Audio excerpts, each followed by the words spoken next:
We got a new little intro. And I see all of a sudden Kiki pops in. How are you guys tonight? Good. How about yourself? Pretty good. I didn't even realize we were.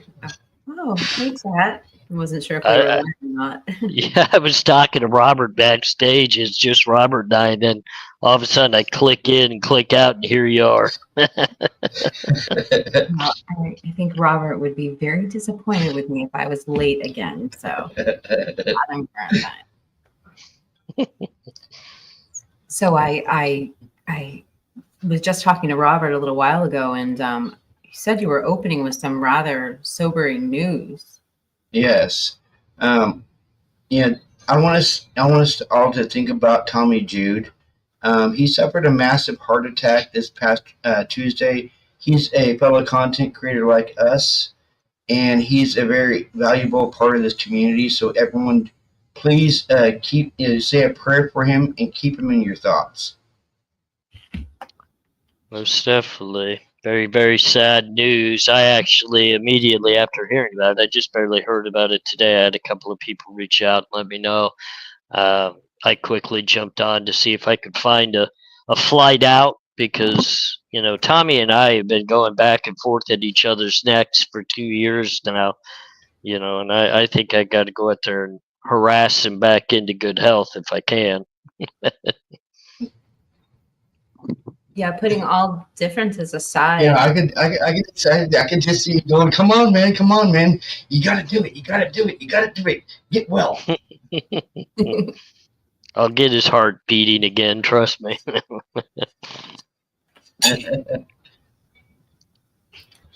Well, and you made a video about this, right, AR? Did I hear Robert correctly? You released a video about. I did. I put a video out. I just wanted to bring everybody's attention that a fellow community member and a person that really truly cares about so many within the true crime community was down, and he's fighting, and he's critical in his condition. And I think we all just sometimes need to take a step back because, Tommy and I don't agree on every single thing that we do in life. But let me tell you, him and I have had a relationship, a personal one behind the scenes, as both of you guys kind of know with me. I'm very open to behind the scenes conversations, and I try to support you guys not only as creators, but also as, everyday human people and friends. And I've done the same for Tommy, and he's done the same for me. So we definitely want to see him get better, and we want to see him get back on the platform and get back to what he does that he really truly loves, and the people that he cares about the most. So, and I want to say a quick hello because I did a really poor job of it last time. Warning label Nina is in the chat tonight. I appreciate her joining us, and I definitely want to give her a big shout out and a hello, and hopefully she's doing well as well. Yeah. Hi Nina, how you doing tonight? I've been thinking like the last couple of days about the prosecutorial narrative as against the defense narrative. Because we know the prosecution, they claim to have all this evidence against Brian. They said they have the DNA and they have the cell tower data. They have the digital evidence. But if that's the case, then why is it taking the defense 21 motions of discovery to get all of it? And even with that, why isn't there not sanctions levied against the prosecution for not turning over the discovery that the defense is asking for? Kiki, I'm gonna let you jump in and get your opinion in, and then also, I know you had a couple of things that you wanted to make a point of as well. Robert told me, so I'm gonna let you jump in here first. Okay. Well,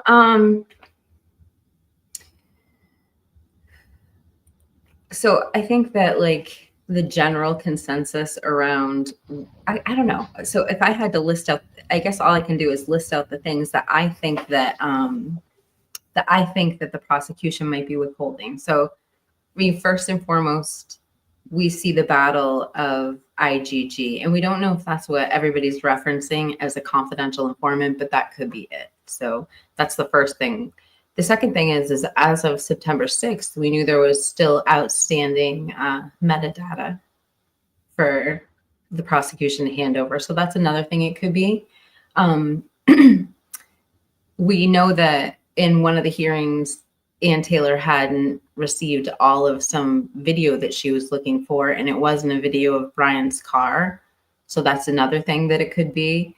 I'm just trying to think off the top. Well, the other thing too is and I'm trying to get some clarification on this, but like they received, so I don't know if they actually received the actual subpoenas that they requested on the 30th, or if they just received like what was in the scope of them. But as of that hearing, they hadn't received copies of the subpoena. Hold on, I have to mute myself for a second. So if they haven't, what I'm thinking is that's why we heard some verbiage from Ann Taylor about, well, we don't even know how they got to our client. And then we heard additional verbiage from Jay Logston saying, you know, it appears the state sort of constructed this case around Brian's name. So the point is like if that's it, if they haven't received the subpoenas, maybe the defense still doesn't quite know how the prosecution got to Brian, because those subpoenas would carry the dates. And it's rumored that those grand juries were like a week after the crime. So you know what I'm getting at? Like, so those are the things that I think that could be being requested in those 21 motions for supplemental request for discovery. I don't know if I'm starting out strong here, guys. Sorry for the word salad. Chat, what do you think? I think you did well. Robert, what's kind of your opinion? Well, the whole thing, the whole thing was, what the defense could possibly do as well is, they could, they're doing the suppression motions, which I don't know if Judge Hippler is going to approve or not.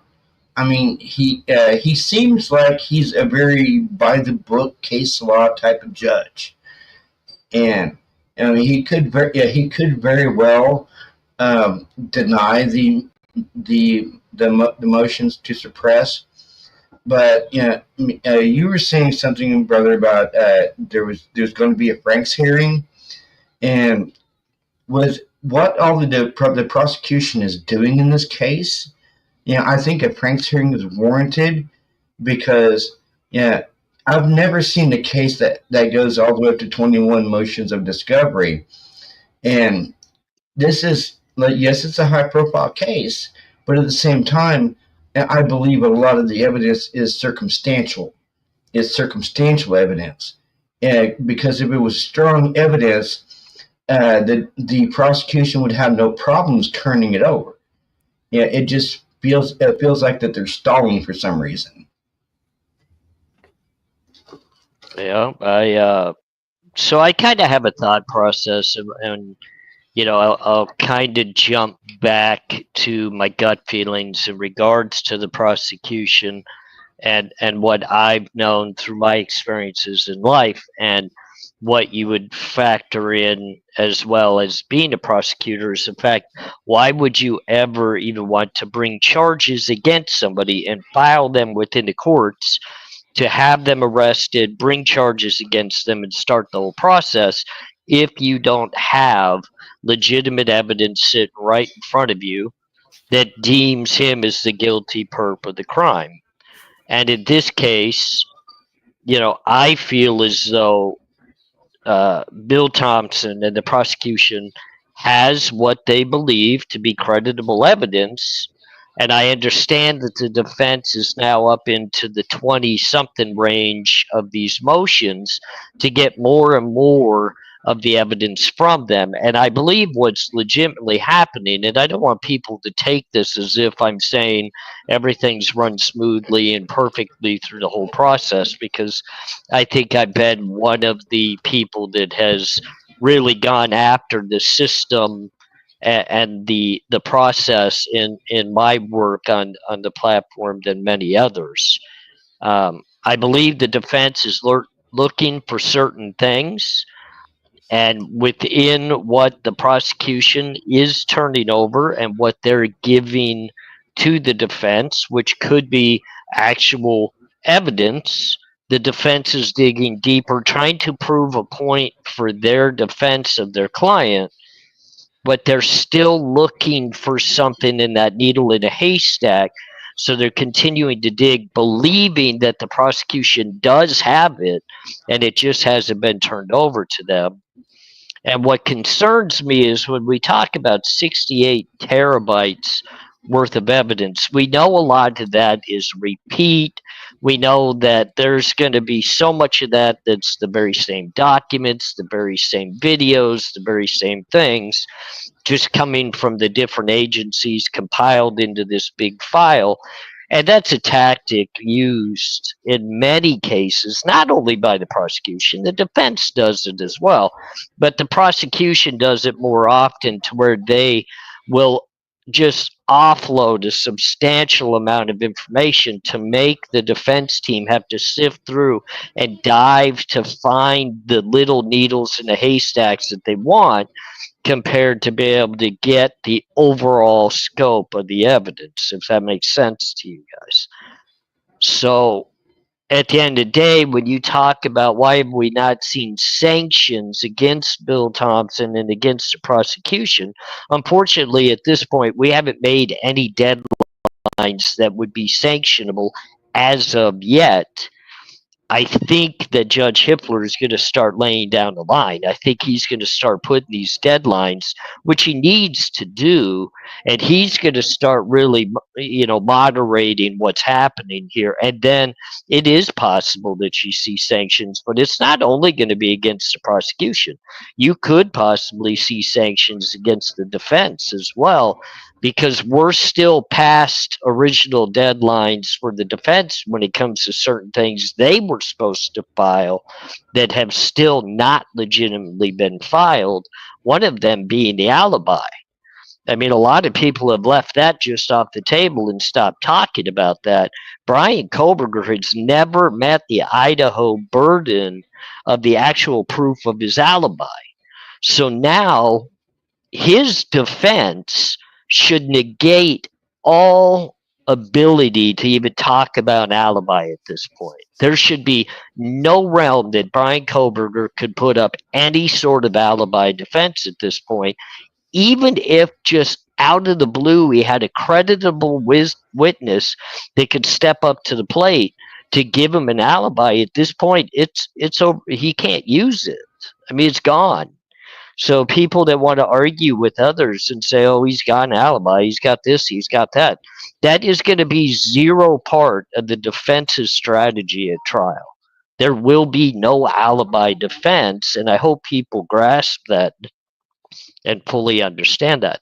He is not going to put up an alibi, guys. He's not going to put up any type of fight of he has people that could state he was somewhere else.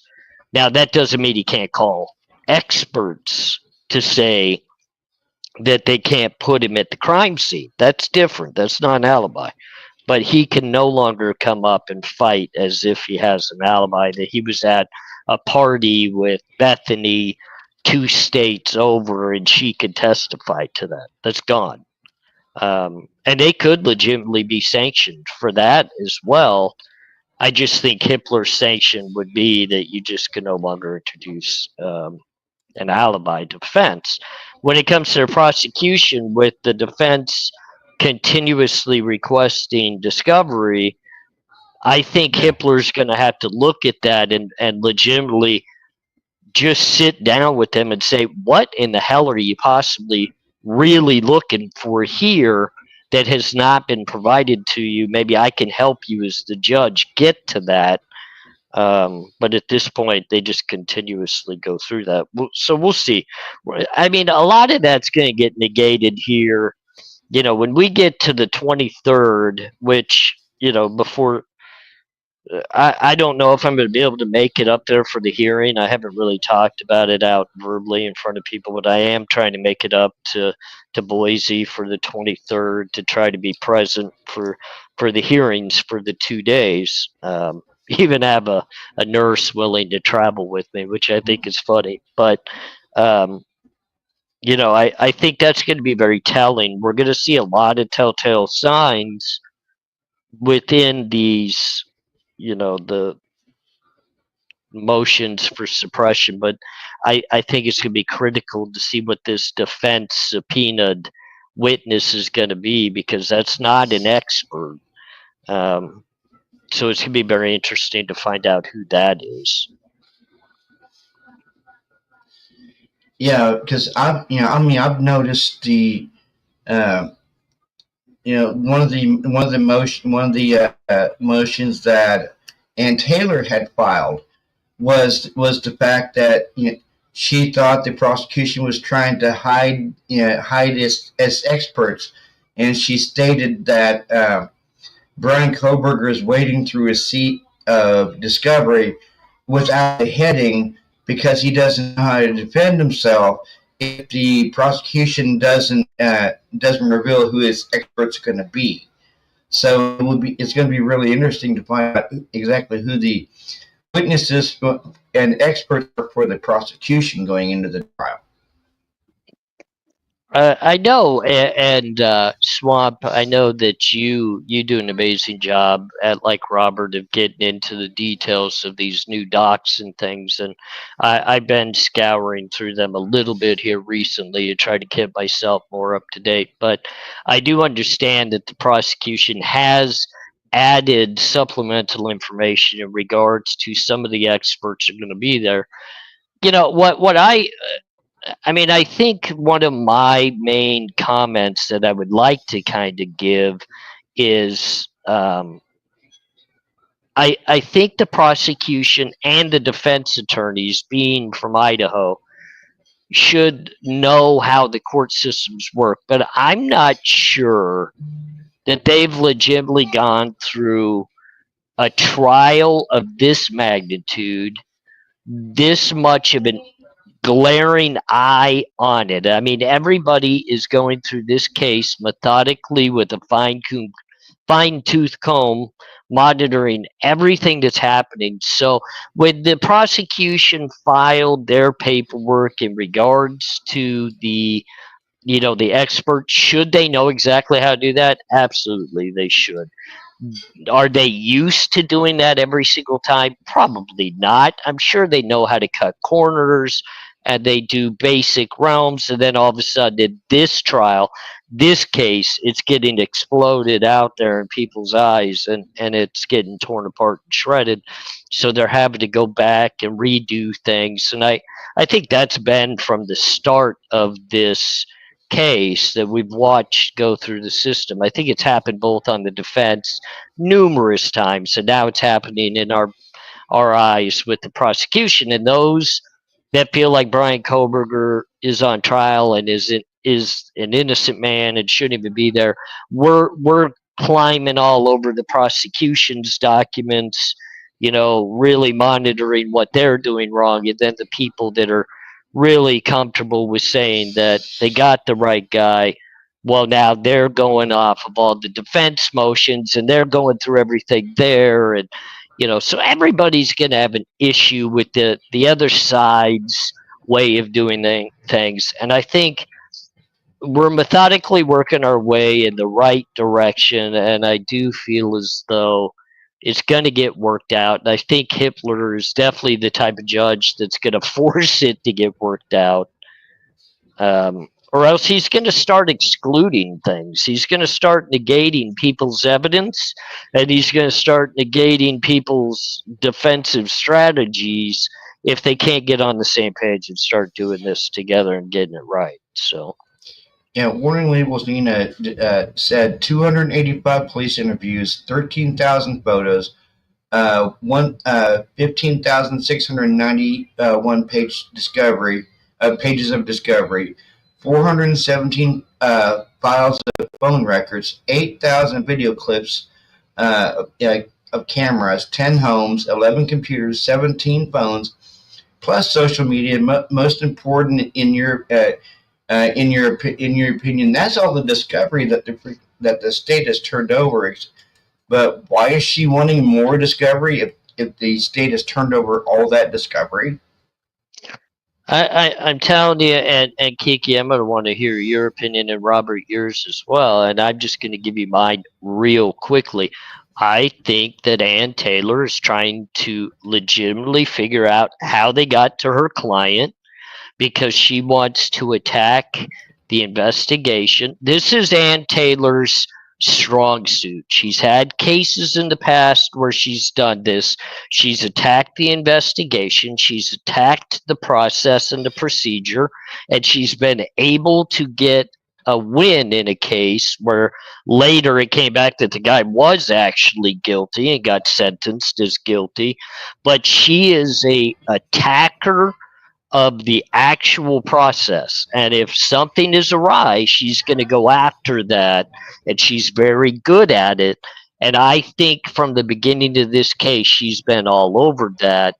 And just real quickly before I turn it over to you guys to answer Nina's discussion here and what our opinion and what's most important with that, I legitimately think it's going to come down to the videos that they have, the video clips, the analyzation of those, and the experts on both sides going to battle to prove whose car it is, the time frame, and whatever else. I mean, if they have that much video, it's more than a car.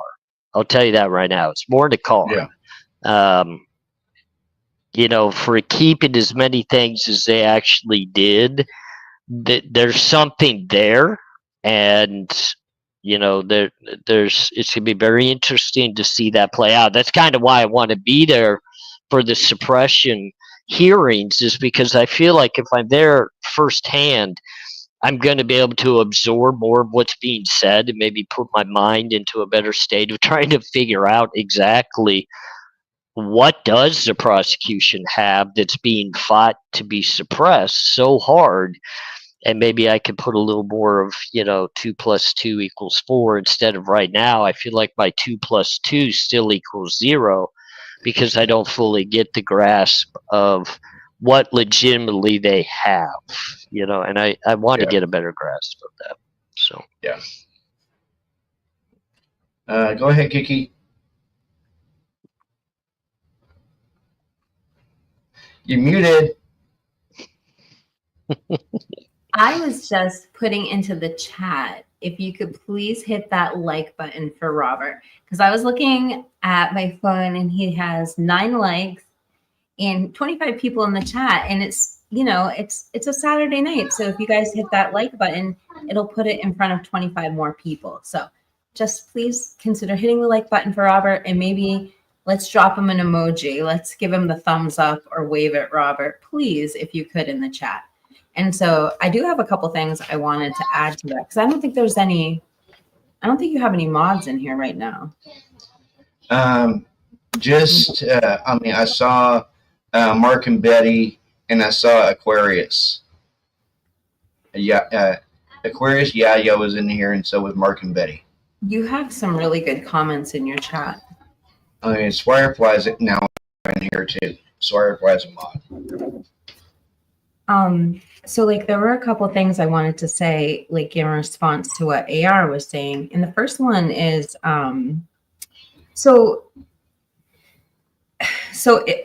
you were talking about how Ann's looking for a needle in a haystack in the evidence, and with all of this information, but yet they're still making all these motions for supplemental requests for discovery as if they don't have something. And I guess my question is, at what point, because they had to talk about what they're having for evidence, and I've seen I know it's coming up, they're going to have to start labeling evidence, right? Like I saw that in the scheduling order before. So like at some point she's, I just don't know why she doesn't know right now. And I feel like she probably doesn't have what she needs. That's just like my impression. I don't know. But you also said something, AR, that they have more footage than just the car. And that's definitely true. Because like when I'm looking at the timeline, they have, I think, either 1 or 2 videos of him outside his car at Albertsons. And we heard like adamantly from Ann Taylor that there is video that the prosecution favors, and they're definitely going to use it at trial. And it's not of the car. I mean, I can't even imagine what that is if it's so important to them. And so I think there's like you said, there's definitely more than the car. And it's going to come down to a few things at trial. Like you said, the expert who's going to be doing the analysis of the videos, that's, I'm sure, going to be part of it, because I was showing Robert and AR a couple days yesterday. I did like a timeline, like a linear timeline of the whole PCA.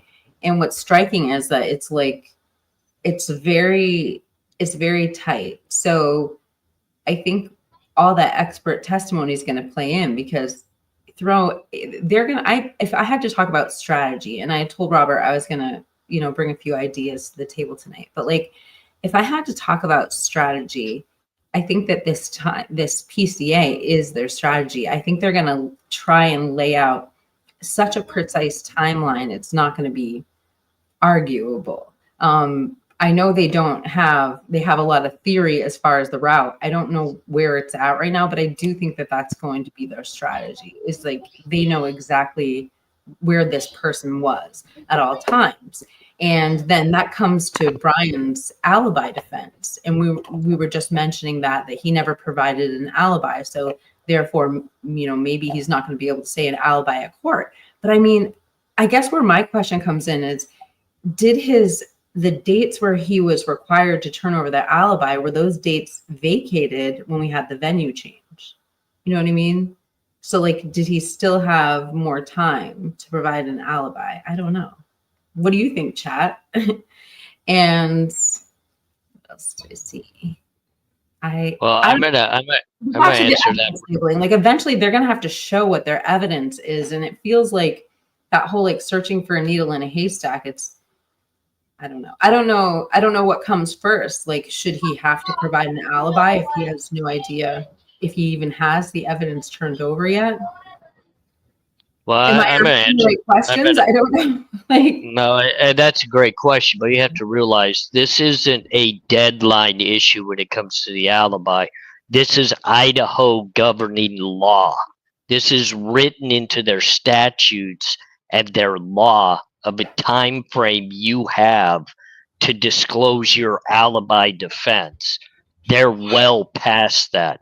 This has nothing to do anymore with what Judge Judd set as a deadline. He was allowing the defense to go past the dedicated amount of time.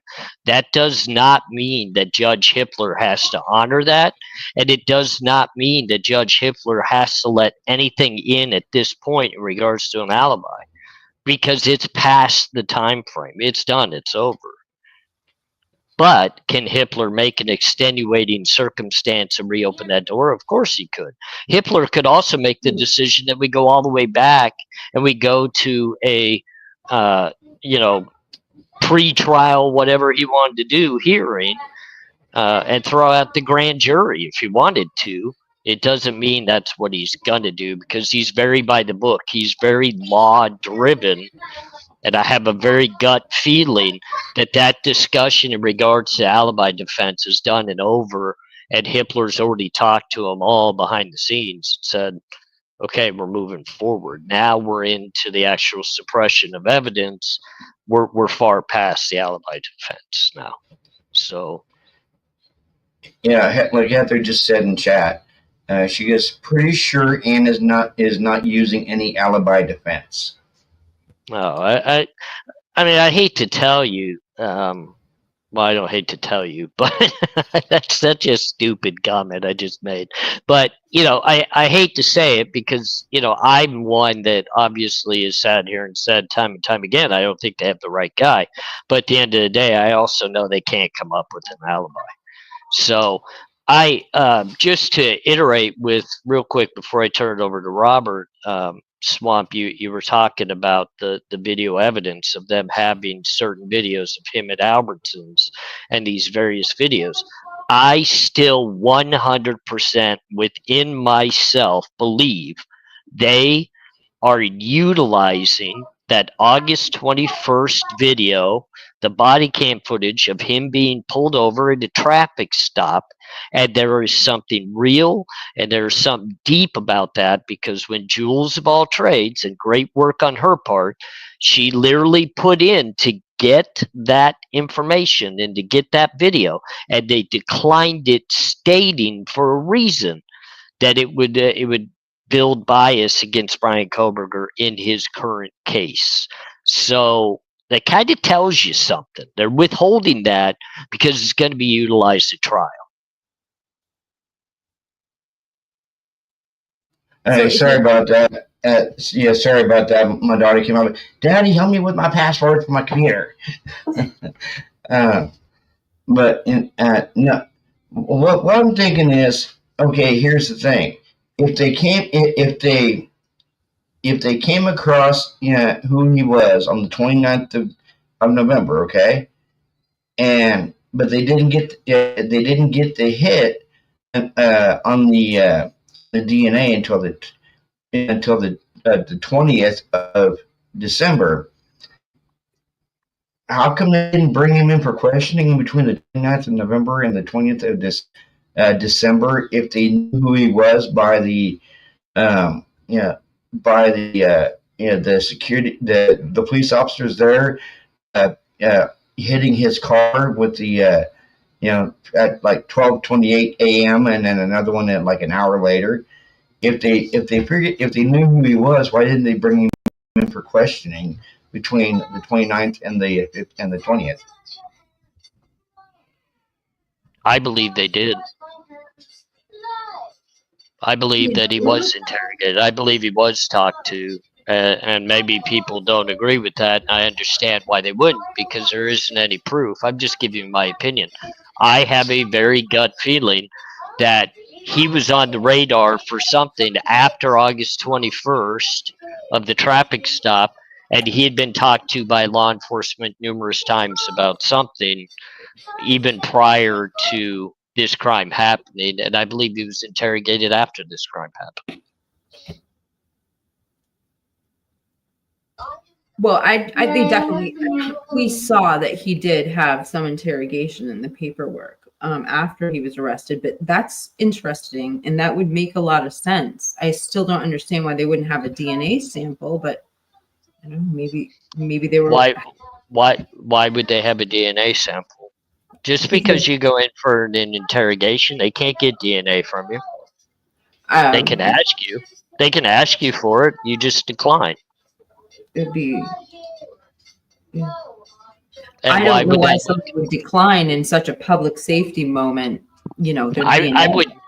I'll tell you right now, I would, even if I was innocent as all hell, you would not get one drop of DNA from me. Really? Not one. Not one. And the second thing is, I'll come in for an interrogation. You won't hear me say one word to you. We'll just sit there in silence, and you can tell me why I'm there. I'm not going to give you anything. And I'm not dumb enough to leave my bottle of water in the trash can. I'm not dumb enough to flick a cigarette outside the door. Because if people legitimately want to protect you as a person from anything that could possibly go wrong, you protect yourself in all ways. If somebody asks you, hey, do you mind if we get your DNA? We're doing this investigation into this quadruple homicide. Hell no, you're not getting my DNA. What are you going to do with my DNA? Why would I give you my DNA? I just told you I wasn't there. Prove I was there. I'm not giving you any evidence against me whatsoever. None. I've learned this through the years, and I know others out there would probably agree too. And warning Nina, warning label needed just brought up an excellent point. I have been pulled over more times, probably in a week, than most people have been in their entire years, all of you guys combined. I remember I had 48 tickets within like a 4-day span at one point. Jen was so upset. I've never one time even been asked for my phone number. Not one Same here. time. Never once in a traffic stop. And let me tell you, I've been arrested probably 100 times during traffic stops. Probably 100 times during a traffic stop, I've been put in cuffs and taken to jail. And never once have I given them my phone number. Never. Never once have they asked me. You know, just like, you know, all the times I got pulled over for speeding or whatever, I never got asked for my phone number. No. Meanie They just take down brought up a valid point because unfortunately I think Brian is more trusting of Ellie than some of us are. Well, maybe the reason why Brian gave the person his phone number, it was a female officer. Maybe he was hitting on her.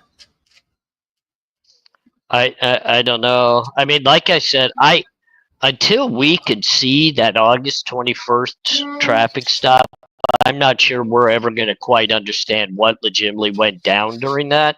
I've heard rumors it was bad for Brian. I've heard rumors it wasn't that big of a deal. But I do know when you request that information in regards to that stop, they very much tangle it as if it's a part of this case and this trial. Yeah. That it would be detrimental to Brian Koberger's ability to get a fair trial. So just think about that. Use a critical thinking cap and think that months prior to the tragedy happening, a traffic stop happens where a telephone number is gathered for some reason. Yet now, I mean, we saw the traffic cam stop of him with the female officer when he was trying to make the turn. They had no issue giving that one up. What is it about August 21st that they literally would make a declined statement on a request that it would be detrimental to Brian Koberger at trial for quadruple homicide? It would be detrimental in a quadruple homicide trial. That's not a good sign. That's not No, good. it's not. You know, How I've can had. I was gonna say, how can a traffic stop be detrimental to a case? I've thought maybe it would have video of a weapon. I could see somebody close to the victims was in the car with them. Did he show violence or negativity during that traffic stop? I mean, these are just thoughts that come to my head. I can't say any of that is at all true. I don't know. But there's something about that traffic cam, that body cam footage that's going to be utilized at trial. I guarantee it. We're going to see something about it at trial. And I don't know what it would be. Maybe it shows that he has 3 cell phones sitting in the passenger seat of his car. I don't know. But there's something. There's something. Meany said, I interpret detrimental to a fair trial as it could be biased the potential jurors against the state too. Not necessarily that is BK's fair trial, but fair trial in general for the state too. No, in the documentation returned, it directly states fair trial for Brian Koberger, the defendant. It doesn't state anything other than Brian Koberger. So, I mean, I get what you're saying. Could it show some interaction possibly between law enforcement and Brian Koberger where there was some negativity back and forth? Is it possibly one of the officers that was first to get to the crime scene and they had a dispute, an argument, and they're going to potentially show that, you know, Brian Koberger's not this peachy, law-abiding, get along with officers type guy? I don't know what potentially they're going to try to utilize it for. Because I've never experienced something like that before, where they brought anything from a traffic stop against me in any of my cases. So I don't know. Yeah. So it's very it's very interesting. I mean, maybe he was just talking too much and said some dumb stuff. Who knows? Who knows? Who knows? Yeah. Heather said the stop was at Farm Road near Walmart. Maybe he told the officer that pulled him over that she had great birthing hips. I don't know. Oh God. You know? Now here's the thing with that. If he was truly a cold-blooded killer, that that woman that came out and said that they went on a Tinder date or whatever it was, and he had creeped her. She pretended to be sick because she said he creeped her out, and then he messaged her and said that she had nice birthing hips. So I mean, if he was truly a killer, he would have killed her too. Well, sadly, I'm telling you, the prosecution will call people like that to the stand. They're going to call her to the stand. They're going to paint a picture of Brian Koberger utilizing people and testimony just like that. And that's sad. That's very, very sad, because nothing about making an off-the-wall stupid statement that just showcases maybe you don't have the grandest of pickup lines, or you're not great at engaging with an opposite sex. I see people struggle with those types of communications all the time, and now they're going to use it against somebody and potentially state that would be a reasoning why he could potentially be a quadruple homicide. I don't see it. I mean, the things that come out of my mouth, I can only imagine what they could charge me with or think I do in life. That's why, it's like maybe I just need to learn to shut up. Well, okay. Can I say something about this whole thing? So there's a couple things that were pointed out, and I don't remember. I think it was in Criminal Confidential's video, but a couple things that were pointed out to me. Number one, think about it for a second. Like if you're frightened of someone and you're trying to end a date, like of all the things to do, like going into a bathroom and throwing up until somebody like gives up and leaves, it's a pretty antisocial behavior. I'm not saying that there's a good or bad thing, but especially if you think you're not feeling safe, like that's kind of a weird way to go about things. Like you could just be direct, say, I don't think I'm feeling this, get into a neutral spot, or you could call someone over, but to go into the bathroom, I mean, that's just weird. I do agree. And then the other thing is, what context did he say she had nice birthing hips? Like, I mean, I don't know, was it a text message or was like Yes. It was like, how did he respond? Was it random? Because somebody had brought up, like, what if she was asking him if she was like how she looked, or if she was, if she was fat, and he was like, well, you have nice birthing hips, and he was trying to be polite. Yeah, and that's the whole thing. I mean, it's got to be taken in context. Yeah. And until we know the entirety of the context, we're never going to know even what that conversation was.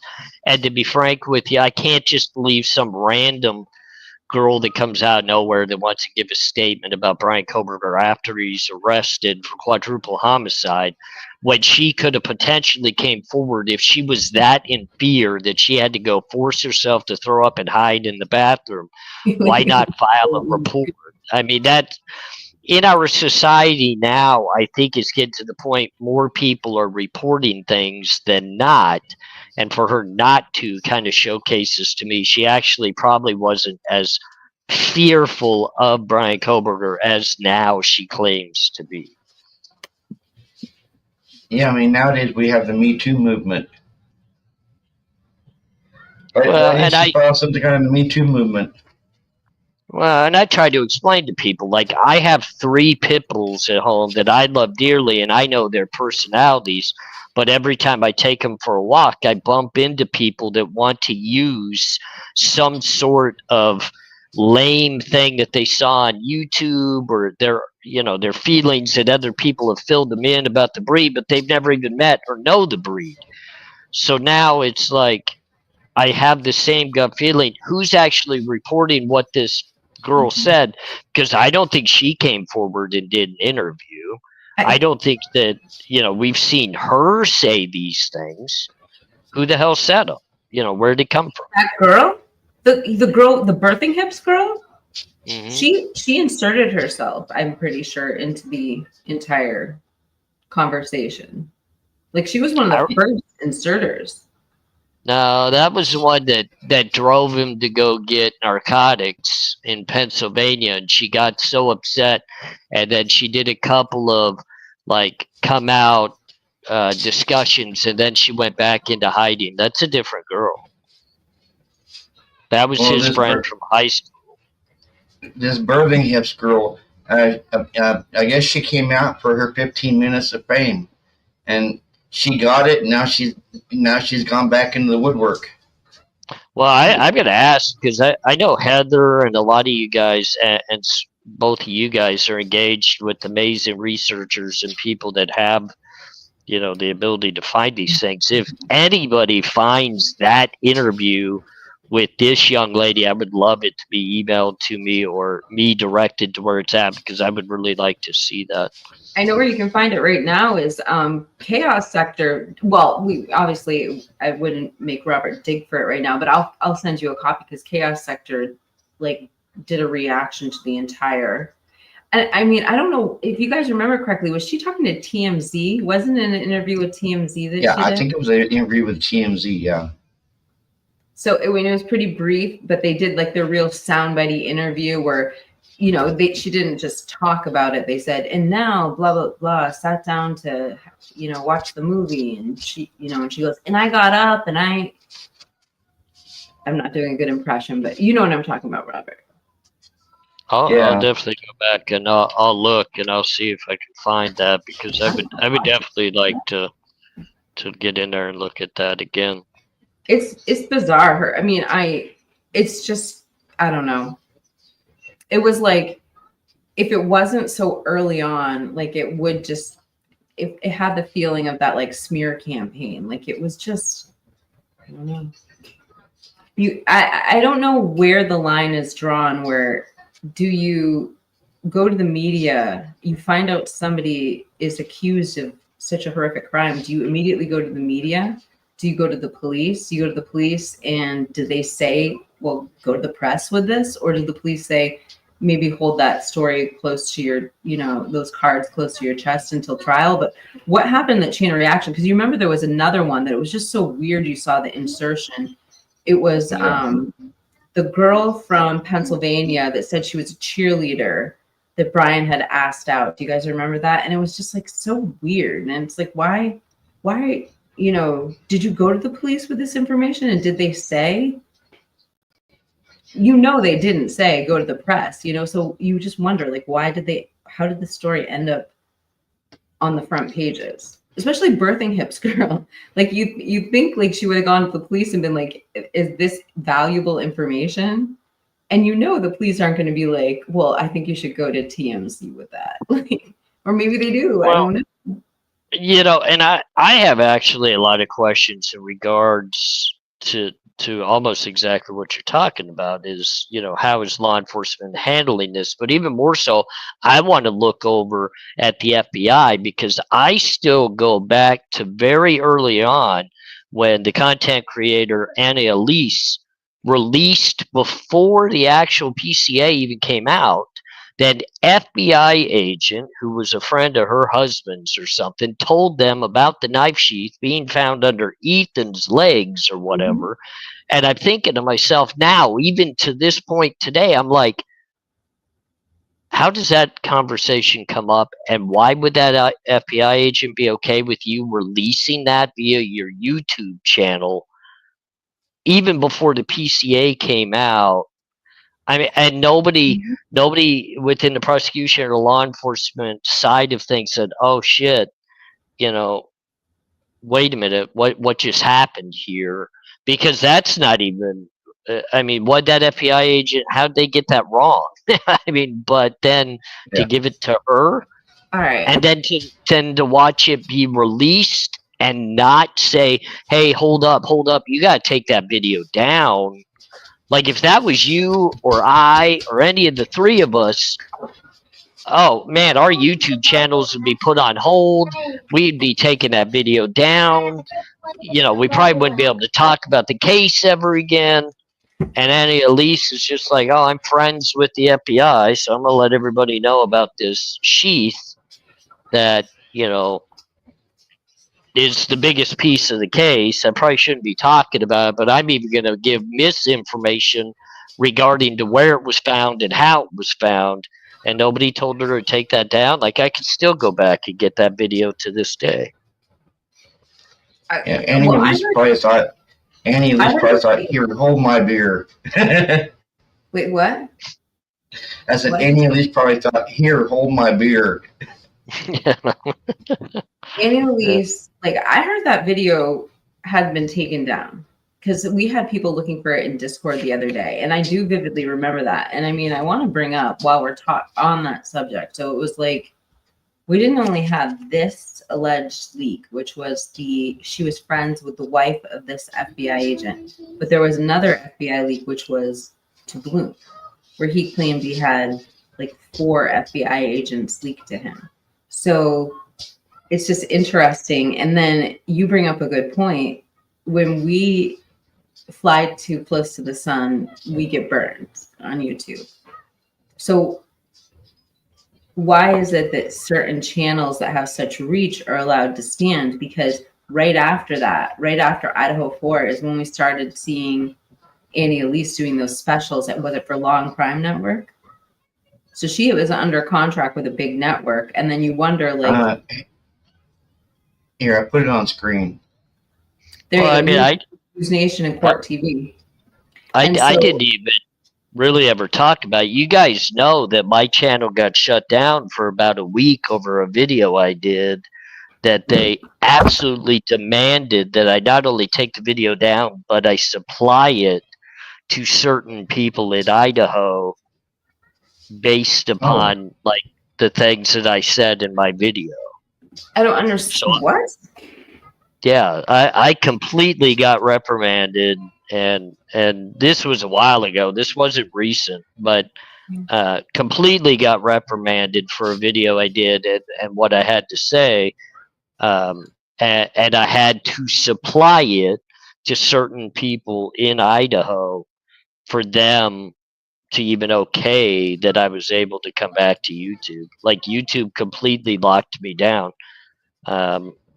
And that was a good while ago, and it not only affected my channel, but it affected Pity's Go Stripping, my wife's channel.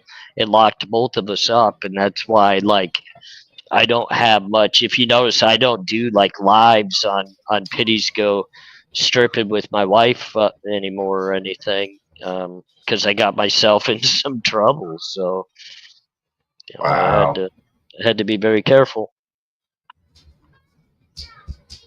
Damn, I didn't know about that, brother. Yeah, I mean, it's not something that I needed to really come out and broadcast. I mean, it was my own doing and something I said, but I mean that's you know, it's something I've had to really take to heart and be very careful about.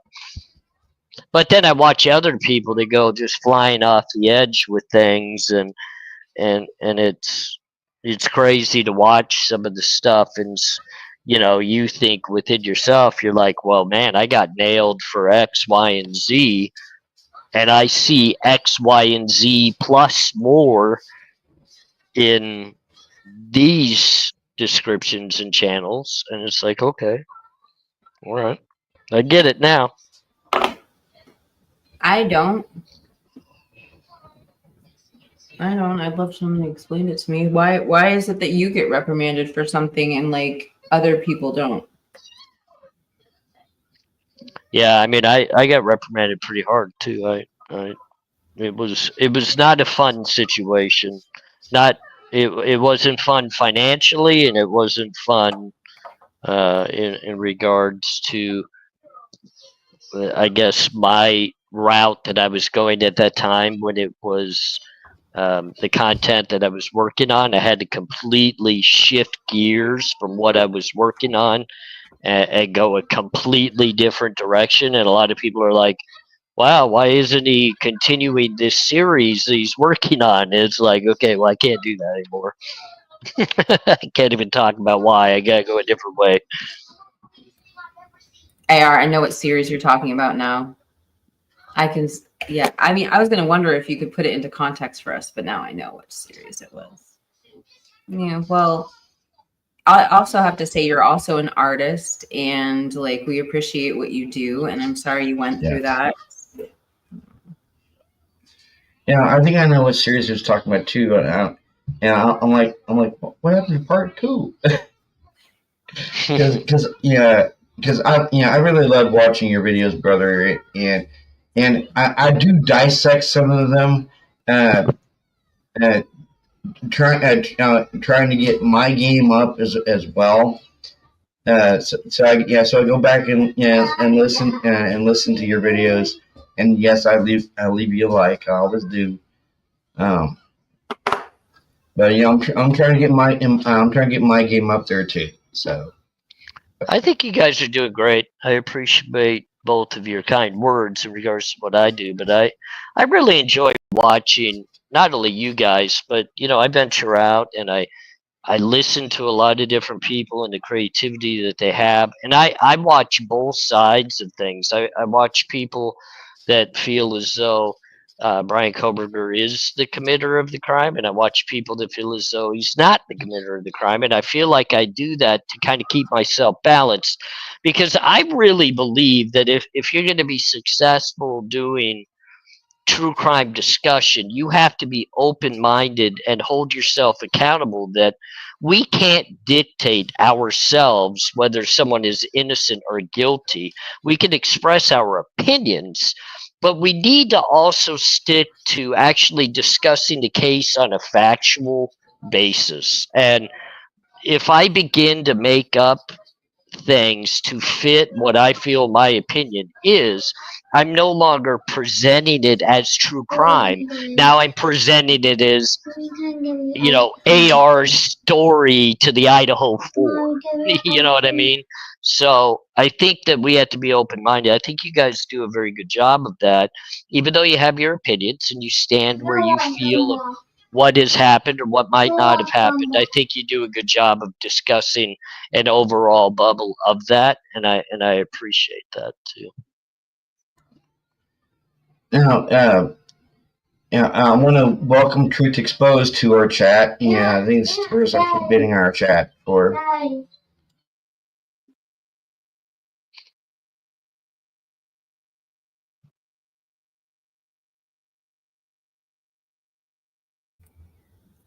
There was also something like we want. I don't know. I don't know if we all finished the conversation. I don't know if I said my 2 cents about Brian's car. If you guys want to get back to me.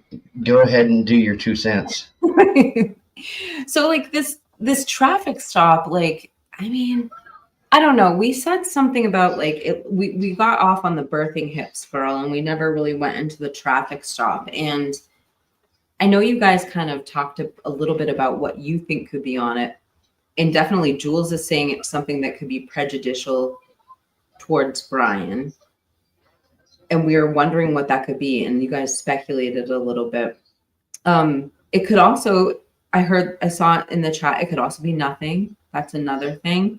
I don't know. Like, I think it could be behavior wise. I don't know what possibly it could be that would be incriminating. You mentioned multiple phones. I actually, when Robert and I were reading through the unredacted PCA search warrant, we actually found out Brian does have a phone.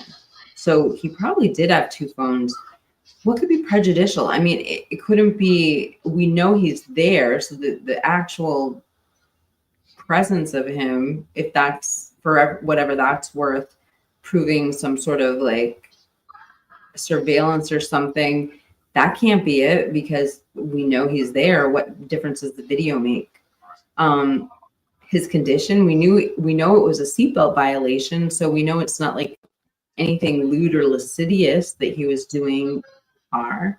And as far as we know, you would think that it'd be more than a $10 or whatever it was, a safety belt violation. I don't know, but I do go back to those grand jury subpoenas, and if anything's incriminating, could it have something to do with that? What is it? And those grand jury subpoenas, if they didn't know who BK was, and it was a week after the crime, they'd have to have something to do with the victims. It's just so, I don't know. What do you guys think? Did I spark any interest with anything I said? Chat, do you have? Anina said he could have had a DoorDash bag in his passenger seat. That would definitely be interesting. That would be something that would probably get some mind spinning. Yeah, I don't think that's Heather, the case, but yeah. Heather said, but really they implied that he was at the house 12 times and flat out say it's his car on King when the expert says it's 11 to 13. So they made claims later deemed unfounded. So they probably.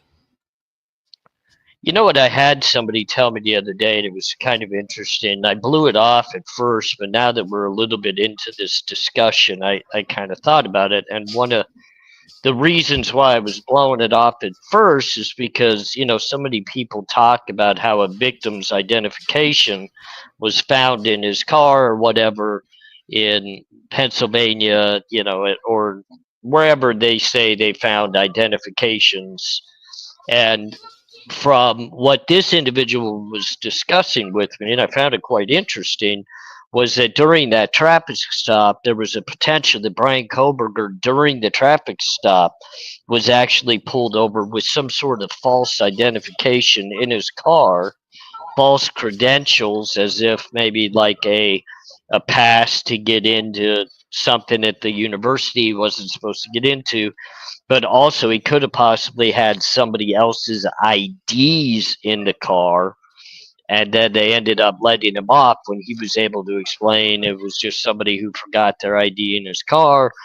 And I'm like, that just seems like kind of somebody trying to build a narrative into the fact that Brian Koberger potentially had somebody's IDs found on him when he was arrested in Pennsylvania. But then to think about it in my past, I was arrested a couple of times by having other people's IDs on me. I even got arrested one time for having my wife's ID in my wallet because that's against the law. You're not allowed to have other people's identification on you.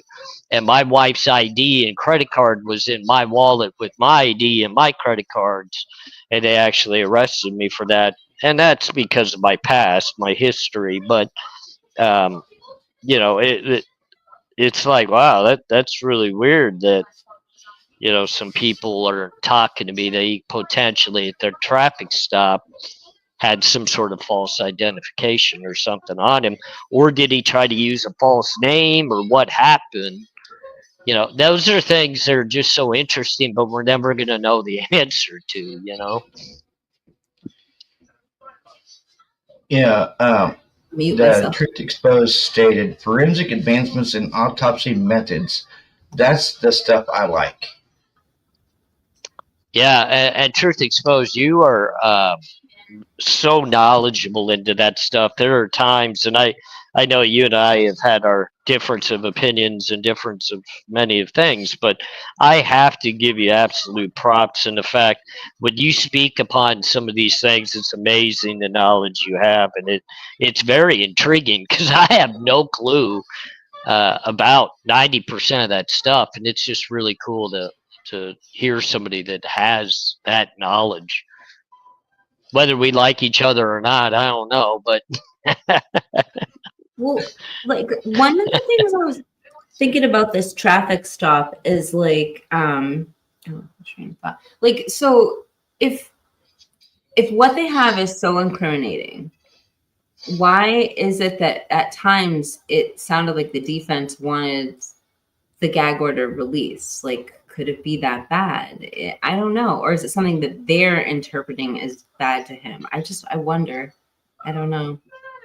I think you guys have really good ideas. I don't know. And this whole thing about having a second ID you can get arrested for, because I like never carry, I always make my husband carry my passport in the airport.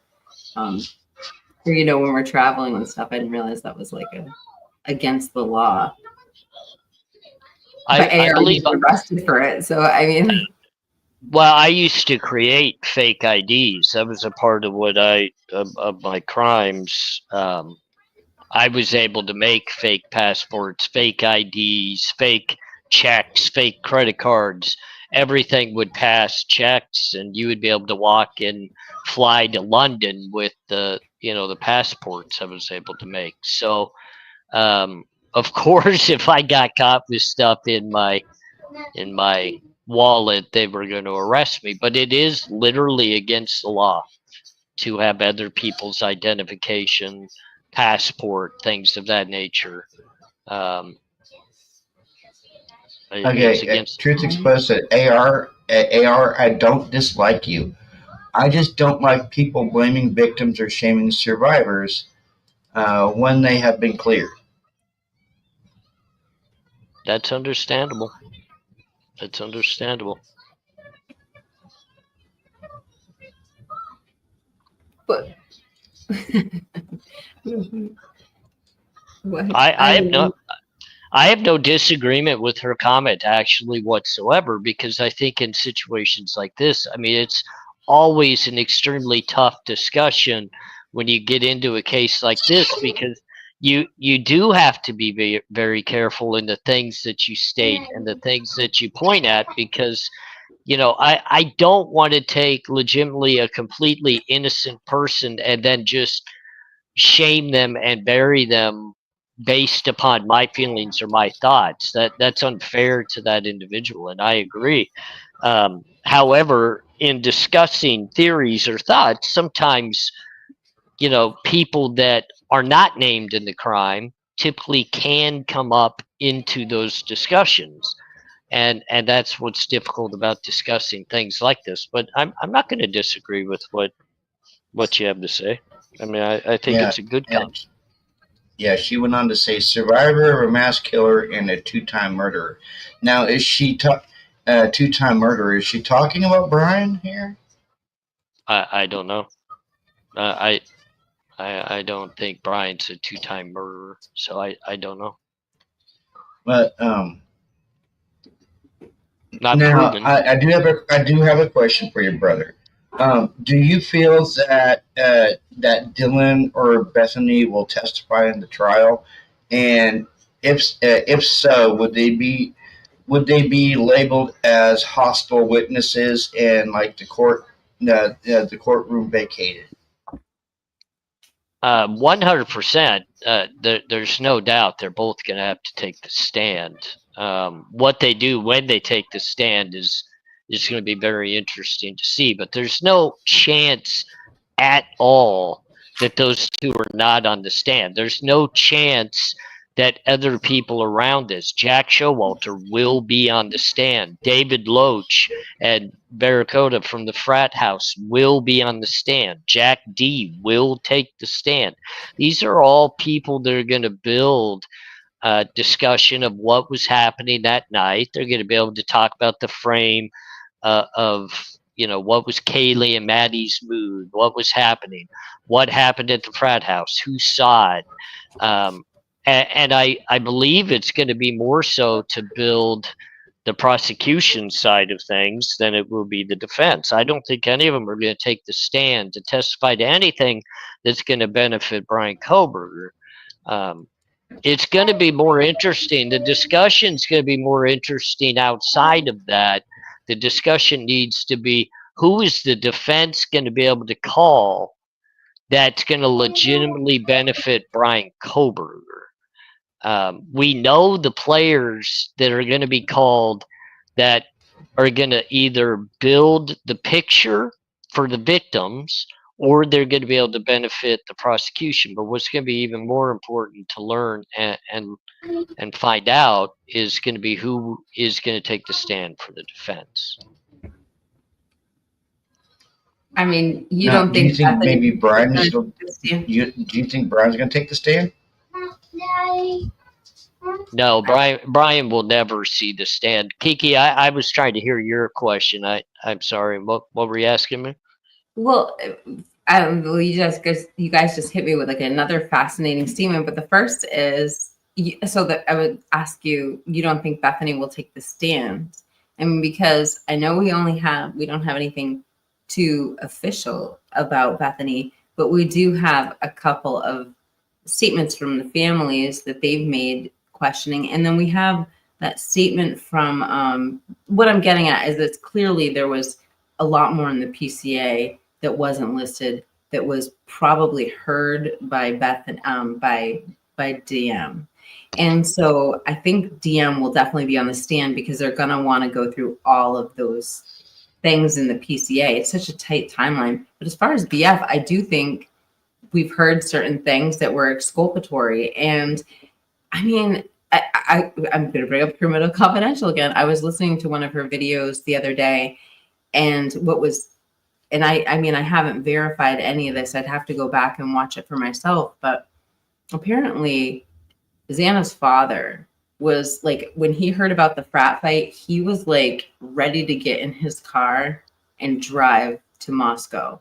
And Jasmine, I know the whole story of that. Yeah, directly from the family's mouth. I've heard that whole story. So I know very in depth of the feelings that were happening there and the reason why Jasmine didn't let him go and everything of that nature. But I'll tell you this right now, in my opinion, Bethany's going to be more of a witness for the prosecution on the stand than Dylan is. Really? That's why she wasn't in the PCA. So all this stuff where everybody's saying that Bethany's going to give exculpatory evidence, no, I 100% completely disagree. I believe Bethany is going to have some very damning things to say of what she saw for the prosecution side. Can you elaborate on that? Like what, I mean, if you must have something in mind if you're like going out, if you're saying that, right? I think she's going to be able to give you a better description of who left the home at what they feel would be the time of the crime. I believe that she's also going to have more information of what led up to possibly the crime happening. I think she is going to know the connection between the victims and the perp, in their opinion, that they're trying to build. Like I've said, I truly don't believe Brian Koberger is the perpetrator of this crime, but there's going to be something that in the interrogation with law enforcement that Bethany said that's going to lead into their belief that they have the right perp. It's just a gut feeling. Yeah, and I think I mean, that's the whole thing is we're speculating a lot on the prosecution's theory. So it's interesting to hear what your theory is. I personally have always gone back to, in this house of like 6 young adults, how ironic is it that nobody not only didn't make a distress call, but just simply didn't like record something or hit, what I mean? Like, you got to understand they did a full digital download of the phones for a reason.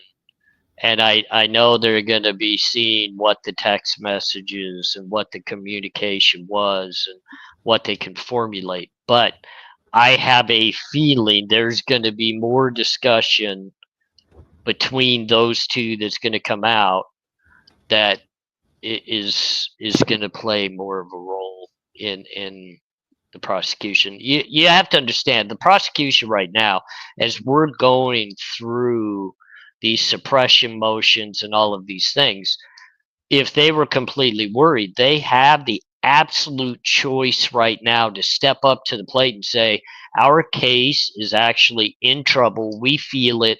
We're going to dismiss charges and we'll refile later. saving themselves, actually losing their evidence to suppression, but they don't feel all that worried. They're not showing worried like a lot of people think they are. And I get a lot of people's theories and thoughts, but where do we know from actual court documentation that what Bethany's exculpatory evidence is actually real and true? And I see people talking about, oh, she saw a perp running from the house naked. She saw that. Where do we know that from?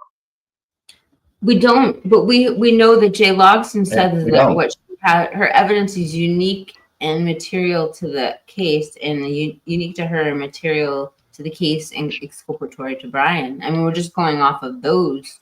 Right. Those. Well, I would hope it would be unique to her because it is hers. So the wording of that is fancy. yeah, and let me tell you, Jay Logston, I would have fired him so long ago. Actually, I would have hit him right in the mouth in the courtroom with some of the comments that he's made. He's a horrifically bad attorney. He's horrifically bad with his wording. I think we've had this discussion before.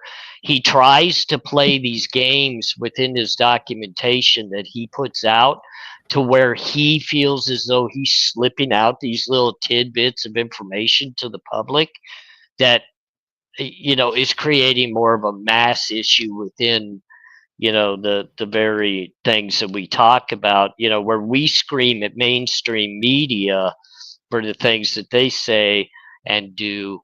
And then I watch a lawyer like Jay Logston improperly if there was exculpatory evidence from Bethany in this case, the judge would already know about it. We would have already known about it. It would already be out.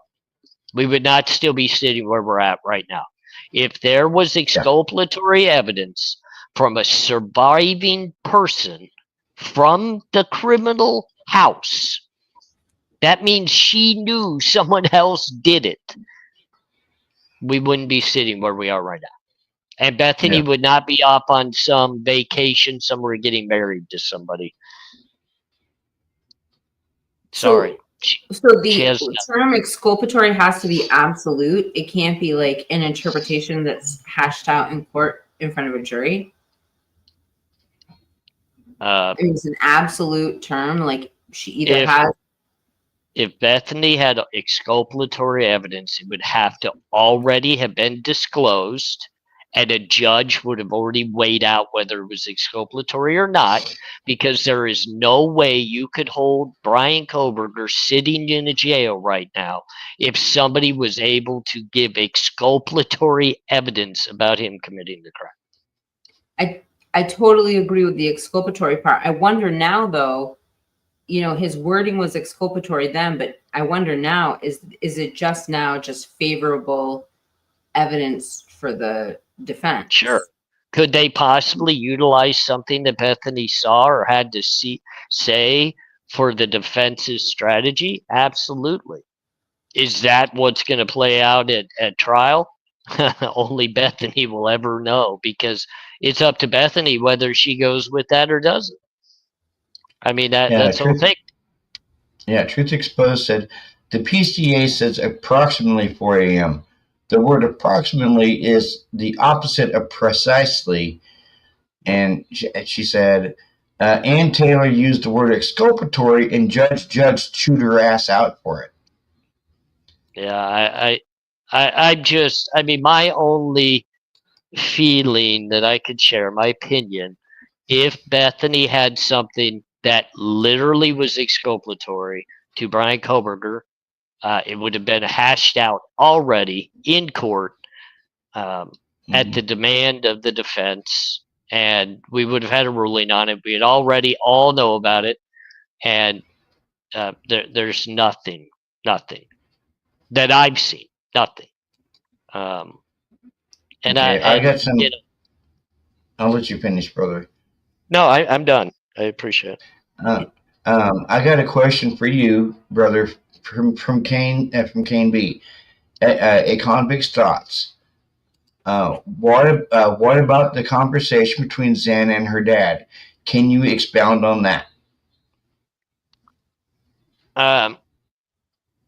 Because I wasn't there, I mean, obviously everything I have to say is hearsay, but from what I understand, the father was quite worried about a situation that happened with Xana and Ethan at the frat house. Um, Obviously, his other daughter was there with him as he was there visiting, and I believe he had one too many, from what I understand, and he got pretty emotional about what was told to him and took it pretty extreme, and the other daughter was able to step in and ensure that it wasn't as big of a deal that he felt like it could possibly be. I think it was an overprotective father that had one too many drinks, and he wanted to absolutely make sure his daughter was okay.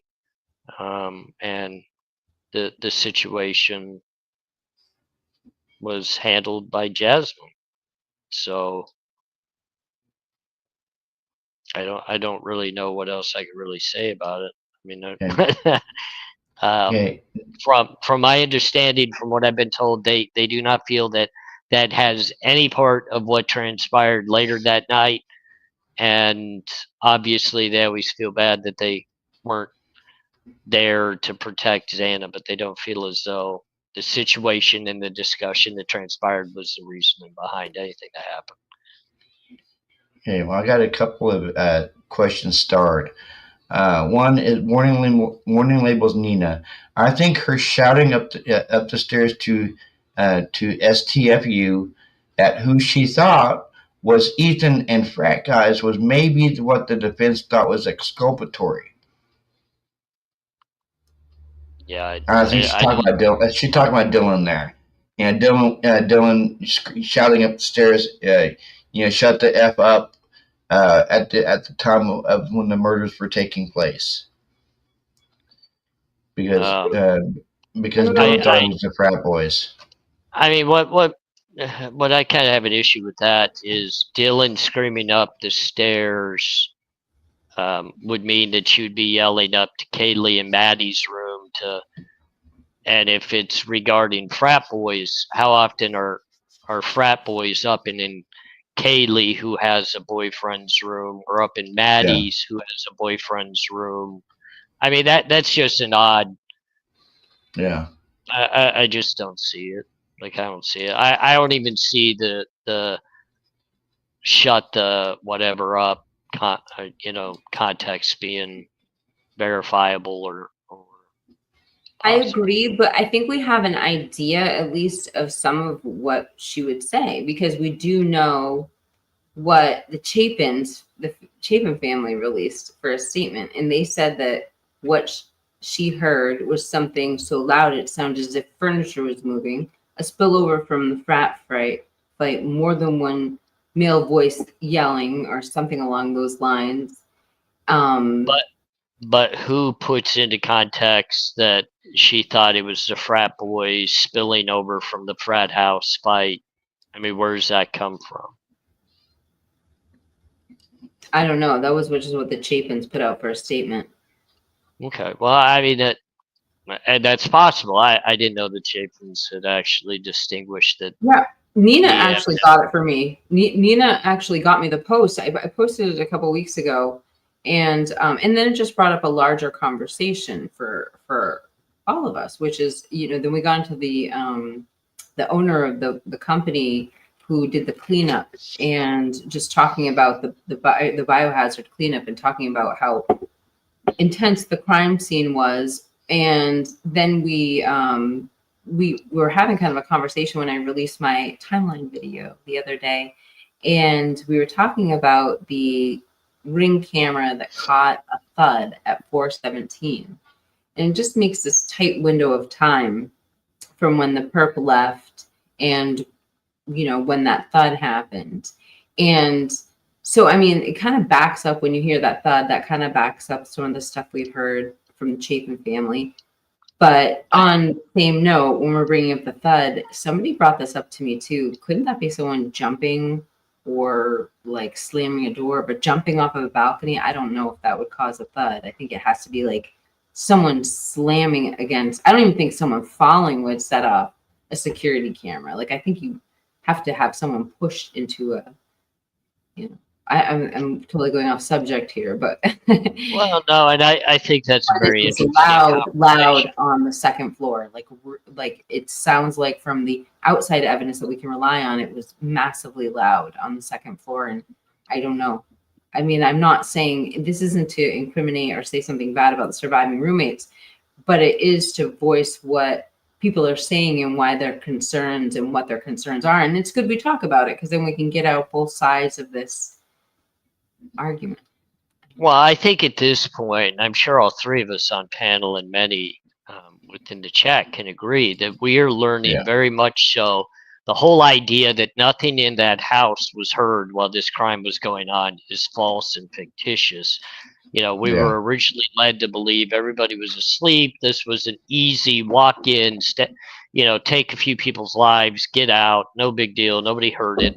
And now we know they were completely awake. They were texting. A full out war probably transpired on the second floor with Ethan and Xana and the person, even to the point we hear the crying and the whimpering and the I'm here to help you. So we know this was not silent. We know for a fact it was not a quiet situation.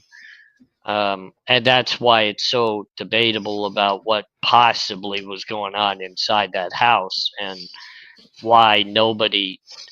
I'm still frustrated about it to this day because I do know people's lives could be saved if you get help in a timely manner. I don't know if anybody's life could be saved in this, and we're never going to know. Um, and unfortunately, we're never going to know because no 911 call was made in a legitimate time frame that could allow for that. But um, you know, I think if you really do deep dive into exculpatory of what could possibly Bethany help the defense with, I think it's going to be the timeline of the crime. I think they're going to battle that 4 a.m. to the 4:25 time frame. I think they're going to try to get Bethany to say that she knew people were still either awake after that time or something's going to change within the defense's timeline. They're going to try to prove that crime happened at a different time than 4 to 4:25, or they're going to try to prove there's no way Brian Koberger was in the area between 4 and 4:25. That'll be it. Truth Exposed said, well, she shouted to STFU.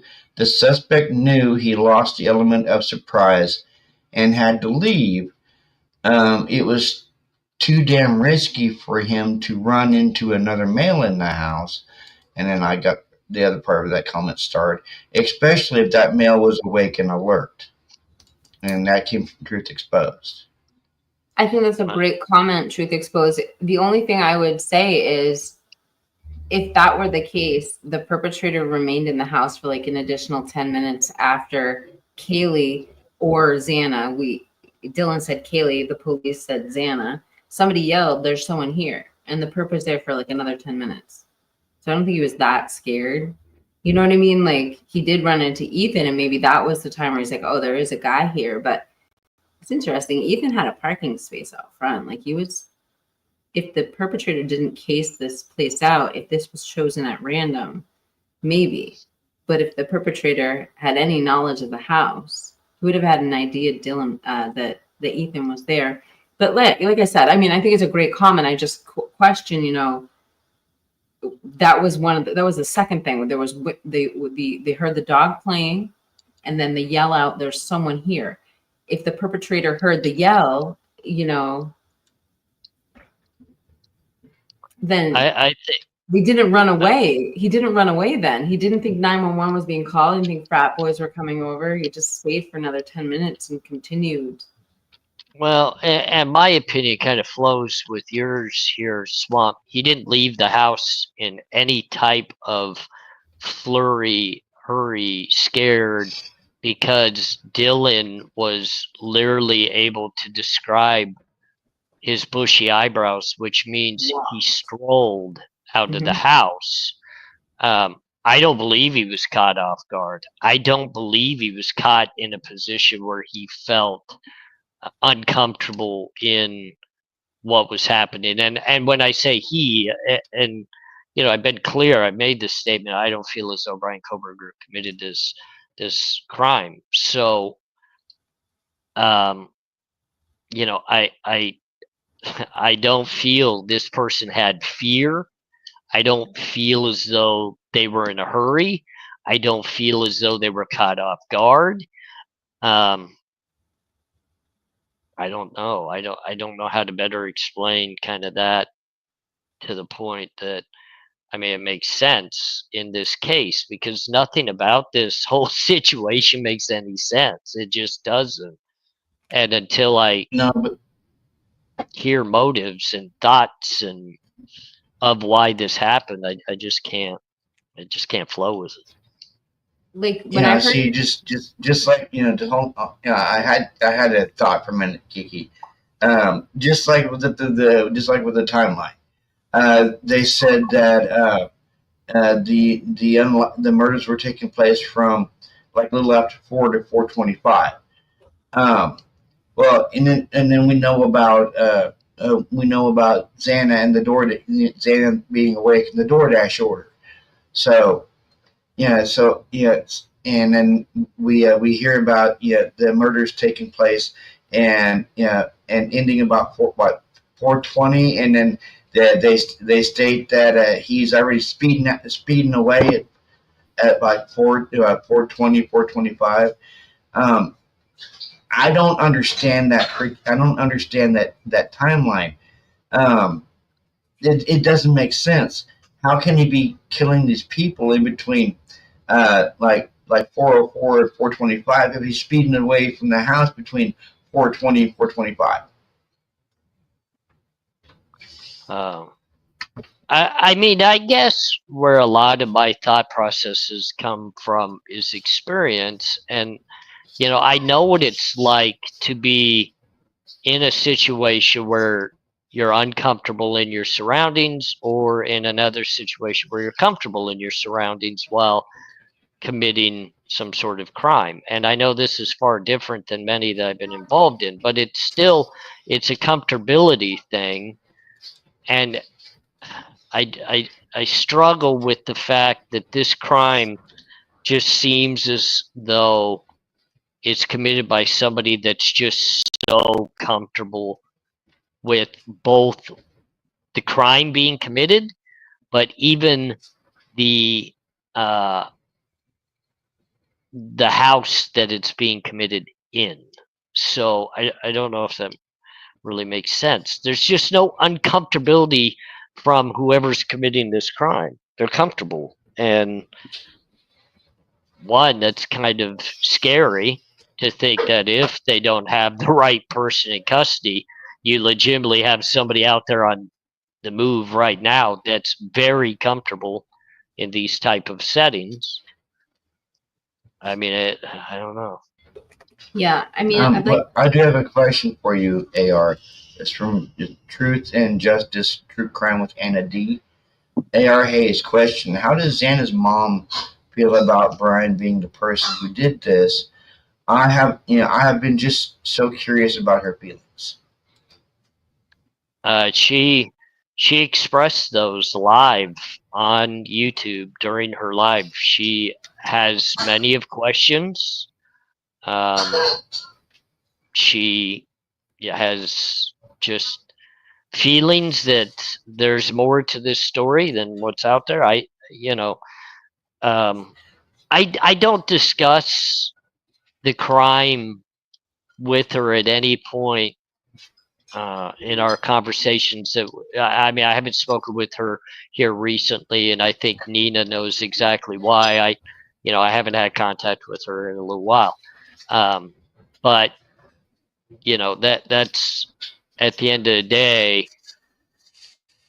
She felt as though there needed to be more information shared before she could get to the conclusion that Brian Koberger was the one and only. She actually really stated that her thought process very early on was it was somebody very close to the home, somebody more interactive with the victims, and she did not see Brian Koberger as that person. So I you know, I don't know. I don't know if she's got more information at this point that's changed her mind, but that's what it used to be. So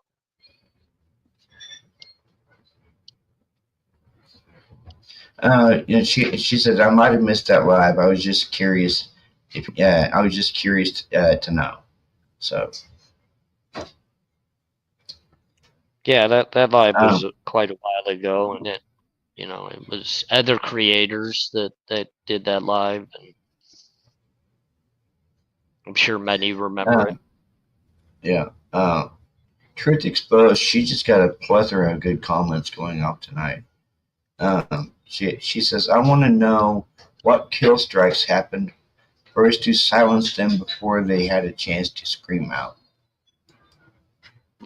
Yeah, and I think, Truth, this is where your knowledge and expertise comes into great usage. I think forensics and the various things that they're going to be able to utilize is going to tell a big part of this story that we don't know as of yet.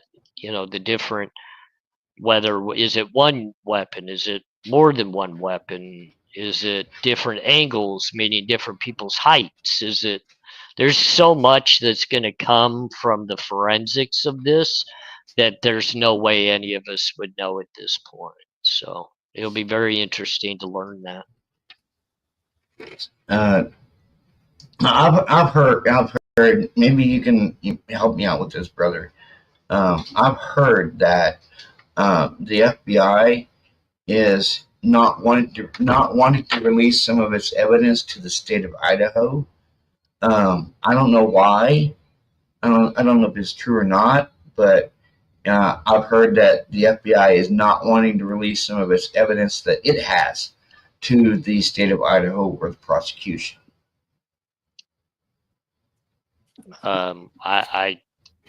Kiki, you might know more about that through your research and stuff. I don't know. I can't answer that. I mean, I guess I could only guess on that, but if I had to guess, I mean, the only thing we've heard referenced that's not a guess is we know that there was a back and forth regarding getting the genetic genealogy information. Because it is weird, because when we read the latest document, Lodson says that the state produced the genetic genealogy testing, which was interesting because we always heard that the FBI came and took it from Othram. But where did we hear that from? I think we heard it from an FBI leak, right? Like, don't think we actually heard that from an FBI source. But then Lodson says that the state got it on the 19th. So I don't know if it's that. I do know that when the subpoenas were handed over, the actual subpoenas themselves weren't handed over. And they cited, Massoth cited to Judge John Judge a specific,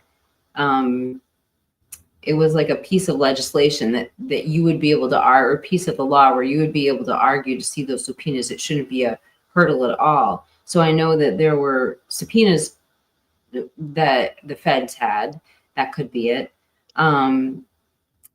I know that Nick Valance handed over, he's a FBI agent that worked in tracking Brian Koberger, and they worked to track the 8458 number. I know he handed over his personal text messages randomly to the defense for an unknown reason. Text messages that would typically take a subpoena to get, and you would have to have a good reason to get the private text messages of an FBI agent. These weren't part of the record. They weren't part of like these didn't come from Moscow. And so I wonder if he handed over his text messages, were they them requesting for more personal correspondences for FBI agents? I'm just curious, because knowing that he handed them over, that's one thing, but the other ones would have to be, I mean, they'd have to get a warrant not only a warrant, they'd have to subpoena them. And that there were all sorts of criteria when I looked it up. Federal evidence, what else? I mean, that's what's coming. That's what's coming to the, for withholding evidence. We got a comment from Too Fast. In a docket that Bill Thompson filed about the IgG and genetic tree, he mentioned that the IgG went from Othram to the FBI. Now he changes his story. So, I mean, one thing I could kind of share, like, a couple of my cases were both federal cases and state cases. So I had federal investigations going on, not only just in one state, but I had multi-state investigations. So I had at times 3 to 4 different FBI offices from different states working my case. And then I also had those states working my case. Rarely did the FBI ever want to share much information with the state in regards to their investigation because they don't want to give up their investigative techniques or tools that they utilize. So they keep everything very close to the vest. And Ann Taylor, you know, well, it was Massoff that was discussing the subpoenas, the 71 or 72 subpoenas. They got the results back of the subpoenas. They needed to know when were they filed, what was the time frame of these. So they wanted the very initial start of those subpoenas, which the FBI was not giving over. And in my experiences, in my case and cases, the FBI kept everything very much to the vest, and it was very difficult for the state prosecutors to kind of negotiate with them to give up more information than the basic information they were willing to give to the state because the feds were going to utilize it in their own way. In this case, if the feds are not going to press charges, I don't know why they would give up more of the information to help the state prosecution, unless there's more to it. And I don't see it right now as being more to it, but I guess we'll find out. I mean, it's going to be very interesting. These suppression motions are going to tell us a lot. They're going to tell us a lot because I believe Ann Taylor is trying to prove dishonesty, and she's going to utilize FBI to state connections to help prove that. So we'll see. We'll see how it plays out. I thought of another thing that it might be. I don't know, like, so I don't know if this would even be relevant because I don't know if it's like evidence in the case, but like initially, so you remember like when Batanti, when we were reading that paperwork from Batanti and he was calling Bethany and subpoenaing her in to give her testimony. And then they had a grand jury convened. And instead of continuing with these like hearings to see the evidence, the grand jury convened, found there was enough evidence to, I don't know all the terminology just because I'm not from the legal world. But my point is this, is that I remember in some of those hearings, Anne was asking for some of that original information. And I'm wondering if that's what, because Robert, your original question, what brought us all to this is the FBI withholding information. And so we know the FBI information was presented at court there. They were looking for, they just had a draft or something, and they were looking for the actual workup from Nick Valance that was used in that hearing. I wonder if that's what it is. I don't know. I'm just speculating here, trying to figure out what evidence the FBI hasn't handed over to. Sorry, I'm probably talking over you, Robert. No, that's my wife in the background, patting for Tinker. Hi, Tinkerbell. Hey, Tamara.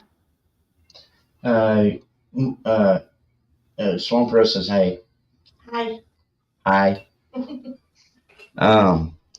no, but no. I mean, just this whole, just like what Truth Exposed was mentioning earlier about the coroner. I mean, why are we still listening to the coroner? I mean, because clearly she got a few things wrong, like especially they were all stabbed, and then it came out, and then we all found out that Kaylee and Maddie had stab wounds, but Xana and Ethan had different wounds. So why are we still listening to the coroner? Well, I mean, when you say different wounds, what do you mean different wounds? Xana had edged weapon injuries, and Ethan had sharp force injuries. Okay. I mean, I get what you're saying. It just, to me, that doesn't mean it was a different weapon. Just means that in the struggle of a fight, that it was a different method of attacking someone, which happens. I mean, when you go into a fist fight, I'm not going to be able to punch you the same way that I punched the guy 10 minutes before I punched you. Even though I threw a punch, it's going to land different. It's going to look different. It's going to be different. So I'm just wondering if they've clarified they feel as though now there's more than one weapon, or there's just different means of injuries based upon her declaration of examining.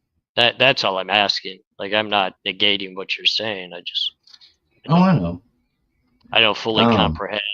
Like, the coroner's going to be big on the stand because she's the first person to examine the bodies on scene. So she will be on the stand for days. She'll be testifying.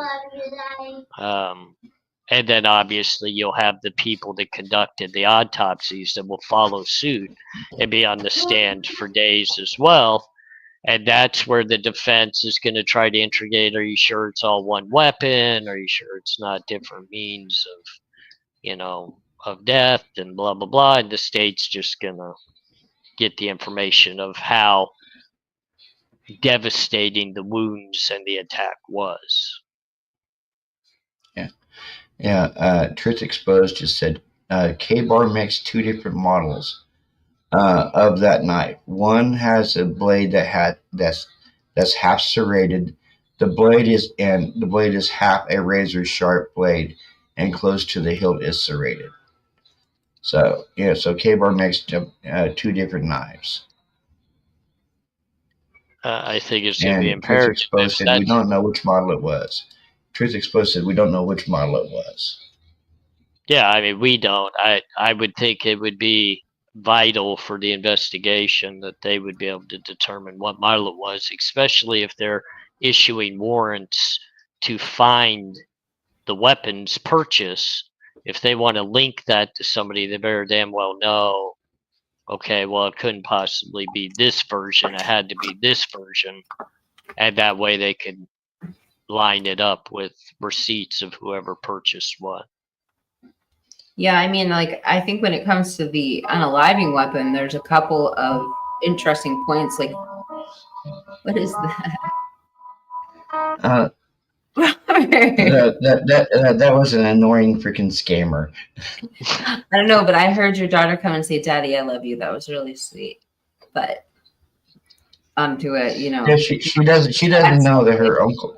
She doesn't know that her Uncle AR is on panel with Daddy yet. What about Auntie Swamp Rose? I mean, I get some amazing pictures that Robert sends me of this beautiful little thing with her toys and the different smiles that she had. I mean, it's always very heartwarming, to be a. And that's one thing I got to tell both of you guys. I really do feel at home with both of you. I feel very comfortable, even to do lives when Jen is at work, and I'll come on live with you guys and feel comfortable because I don't do lives with anybody without my wife's help. I feel the same way. I love working with you guys, and I appreciate it. And I love getting updates to your daughter too. We don't know if the K-Bar. Yeah. Go ahead, read it. Well, I was going to read this. We don't know. Thank you, Toes, for the comment. We don't know if a K-bar was even used.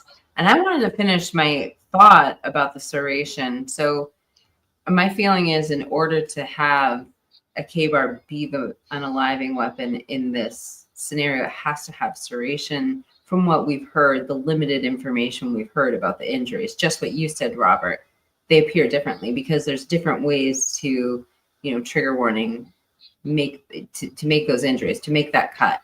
The serration would be able to do that.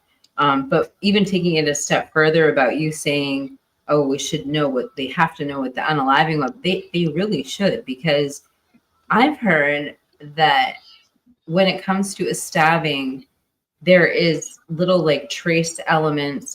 Every stab, there's forensic evidence that's left behind. And if you make contact with any sort of like bone or cartilage, there's going to be pieces of that weapon likely in there. And they can actually figure out as long as they have enough information, like it's not like they can pretty much figure out where the knife comes from, what batch it's from, what make and model. There's so much they can do with that forensics. So, but yes, I agree. Like it's probably a K-bar that allows them to do different things that would allow, it probably has serration.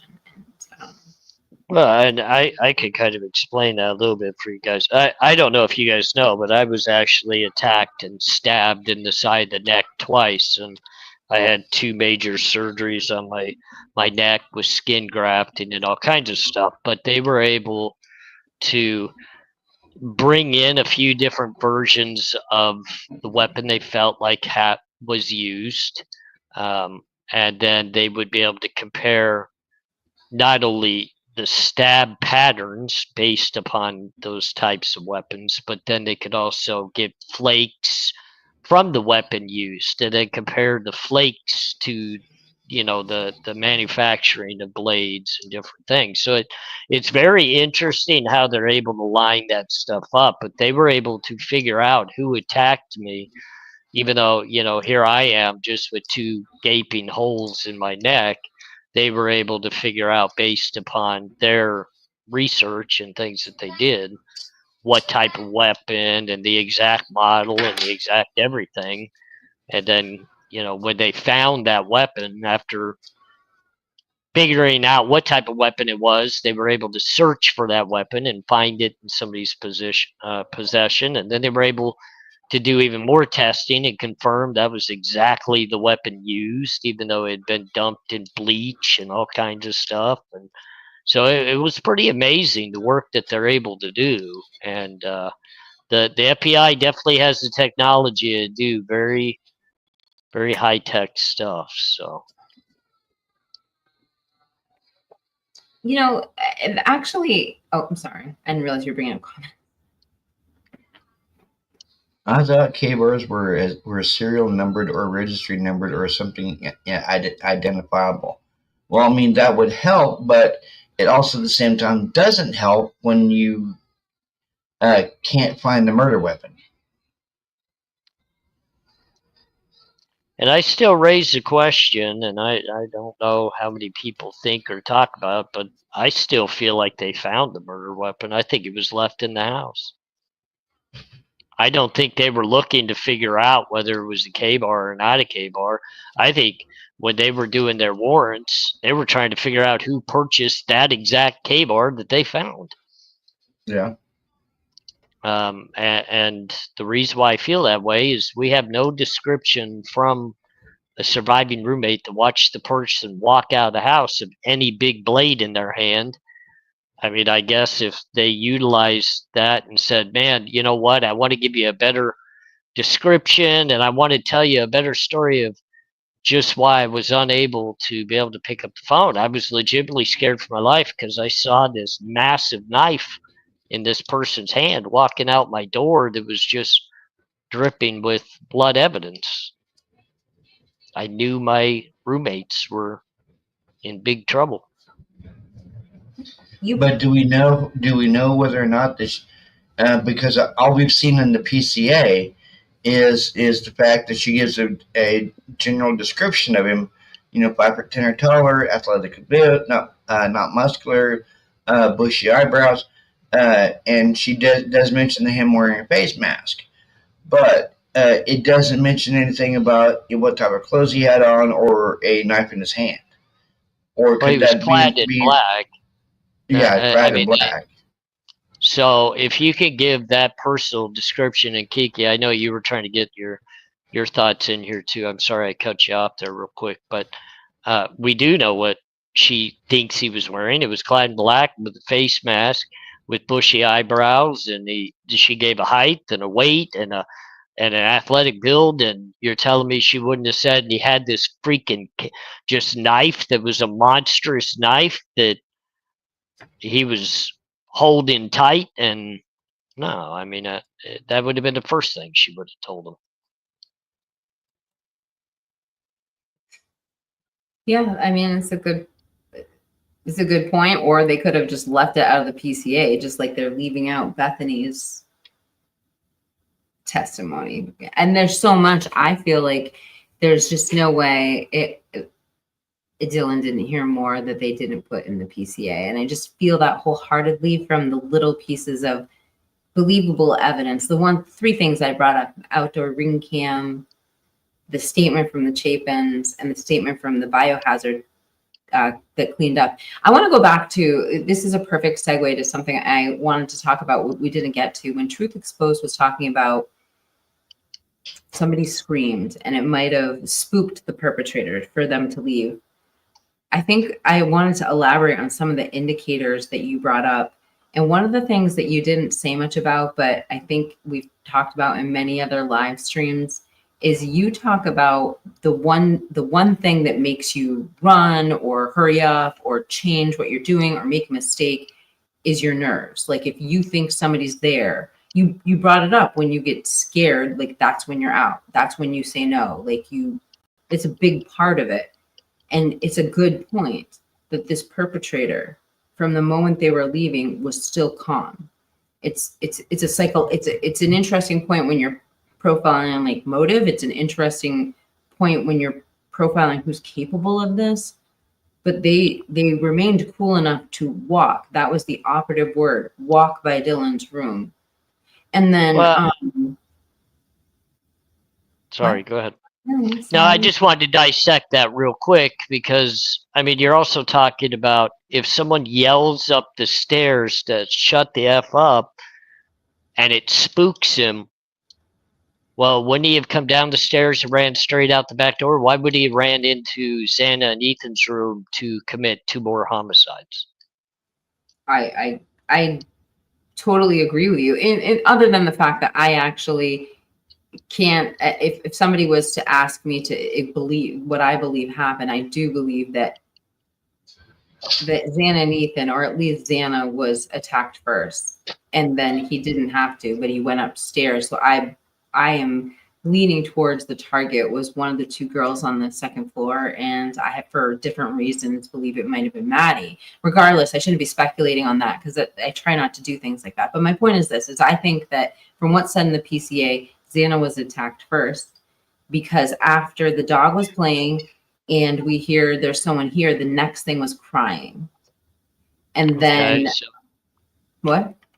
that's a great point. So, okay, I've always felt as though Xana was the first person to actually get attacked, which is a great point, because now if shut the F up is yelled at that point, after Xana and Ethan were already attacked, the perpetrator is now attacking upstairs. Well, then Dylan wouldn't have seen him just casually walking from Xana and Ethan's room out the door. She would have heard him clunking down the stairs, literally having to run into her on his way out the door. Because the way her door opens, for her to be able to see him, she would have had to step out of her door to be able to see it.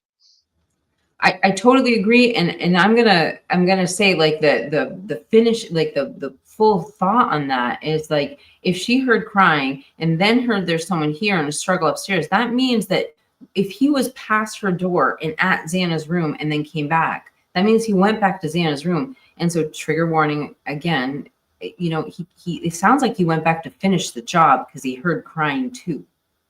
Yeah, And that's when he said it or whoever did it. I'm here to help. And that's when he finished off the one that I said my biggest fear was somebody was actually still surviving.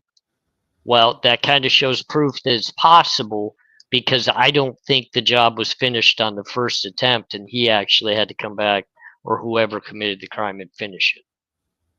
I totally, and then thank you for your validation on my feelings on that. And then Rolo had made a comment, like, I don't know, like half an hour ago. It was a while ago, but we were talking about noises, and you had mentioned you think Bethany's testimony could be more important than Dylan's, and that's why it's left out of the PCA. And I happen to think that a lot of Dylan's testimony is just completely left out, and that's why it sounds so weird when we read it. But Rolo makes a good point, which was it's not just thuds and it's not just screams. Like, there's noises from that type of attack that are loud and you can hear them. And I feel like everything I say is a trigger warning tonight, but think of like gashing and fluids. That's what he said in his comment. And I'm not trying to be like provocative. I'm just saying, like, there are loud, to think that there was nothing, no noise, like it's. Let me kind of add to that, and it's not really about being graphic, but Rolo and I both fully understand full out brawls, which is far less violent than what took place in this. But I'm talking about brawls, fist fights. You're hearing feet stomping on the floor. You're hearing scuffling. You're hearing knees hit the floor. You're hearing fists hit walls. You're hearing desks being moved, beds being shaken. I mean, it's a war zone. And for this type of violence that took place, if you're able to hear the little muffled crying and I'm here to help you and the little comments being made, you heard the destruction of the bulldozer that was happening upstairs on a hardwood floor. Whimpering and crying. Yeah, well, that was downstairs. But, okay, that's a good point. Yeah, but what I'm saying is, you're on an upstairs hardwood floor, and you're supposedly getting somebody on a bed with a metal frame that's scratching on that floor every time you move. Oh, come on. The noise that would be made, it's ridiculous how much noise would be made, how loud that would be. And even the perpetrator's breathing, grunting, exhaling of air through all of this, because he's not going to be quiet either.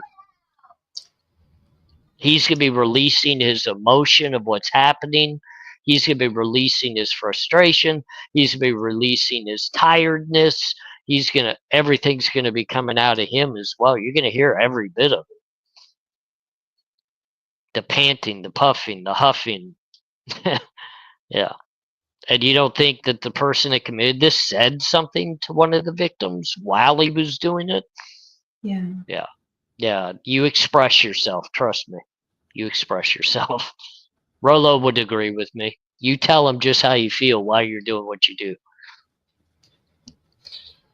And we don't have to like try and give examples of how loud that is. Just knowing the attack was loud enough to set off allegedly be the thing, because it could have been something else. It could have been an outside force, but allegedly it was the attack that set off those security cams next door. Maybe not, but maybe. Oh, it would absolutely be loud enough. Absolutely. No doubt about it. Absolutely no doubt about it. And it was loud enough that neighbors probably heard it. I mean, I don't know. That's my feeling. Yeah. A mouse said, when I was stabbed, I gasped. I didn't even feel it. I just felt a warm sensation. Oh, Mouse, I'm so sorry you were stabbed. I mean, I agree with her. When I took the stab wounds in the neck, that wasn't the noise. It was the scuffling of the feet and the banging into the wall and the moving of the furniture and the dropping of my keys, and then me kicking my keys to where somebody down the hall heard my keys go scuffling. And it's everything around me that was noisy, not not so much me as the person being stabbed being loud, but I'll tell you what, the person stabbing me was loud. You could hear everything they were doing. That person in life get life in prison. Yeah, they got a life sentence. Good. As a matter of fact, we met 3 years later in prison. We came face to face again. Yeah, we were on the same run in prison for 3 years. What kind of a system does that? Like, Arizona. Yeah, it happens all the time. I'm so sorry you had to be re-traumatized by that. No, it didn't traumatize me. It just revved me up for revenge. I wasn't traumatized. I was waiting for my moment to get him. I mean, sadly, that's just what the penitentiary is. It's a horrifically bad world. But yeah, I mean that was one of the funny things. It's a part of the book I'm actually writing. I do a whole detailed section of my book completely involving that. I'm glad you're putting pens to paper with these stories, AR. They have to be in readable format for all of us. So I mean, we go over your life story a lot, but we only do it in segments because there's just no way to get through everything without us talking and taking conversation. Someone wanted to say hi to her uncle. Hey, little one, how are you? How are you? He wants to know how you are. I'm great. I'm great. Good. Okay, Batman flipped over. She got embarrassment for Christmas. I love my sadness. And she likes the Inside Out 2 movie. So I like sadness. Yeah, she got sadness for Christmas and she got embarrassment for Christmas. But I lost sadness though. But she lost sadness though. So I'm stuck with embarrassment. I'm stuck with it. I'm stuck with it. I'm stuck with it. Okay. I'm stuck with embarrassment. Don't worry, I live it every day too. That's my question. I got embarrassment for life. At least you only got it for Christmas. I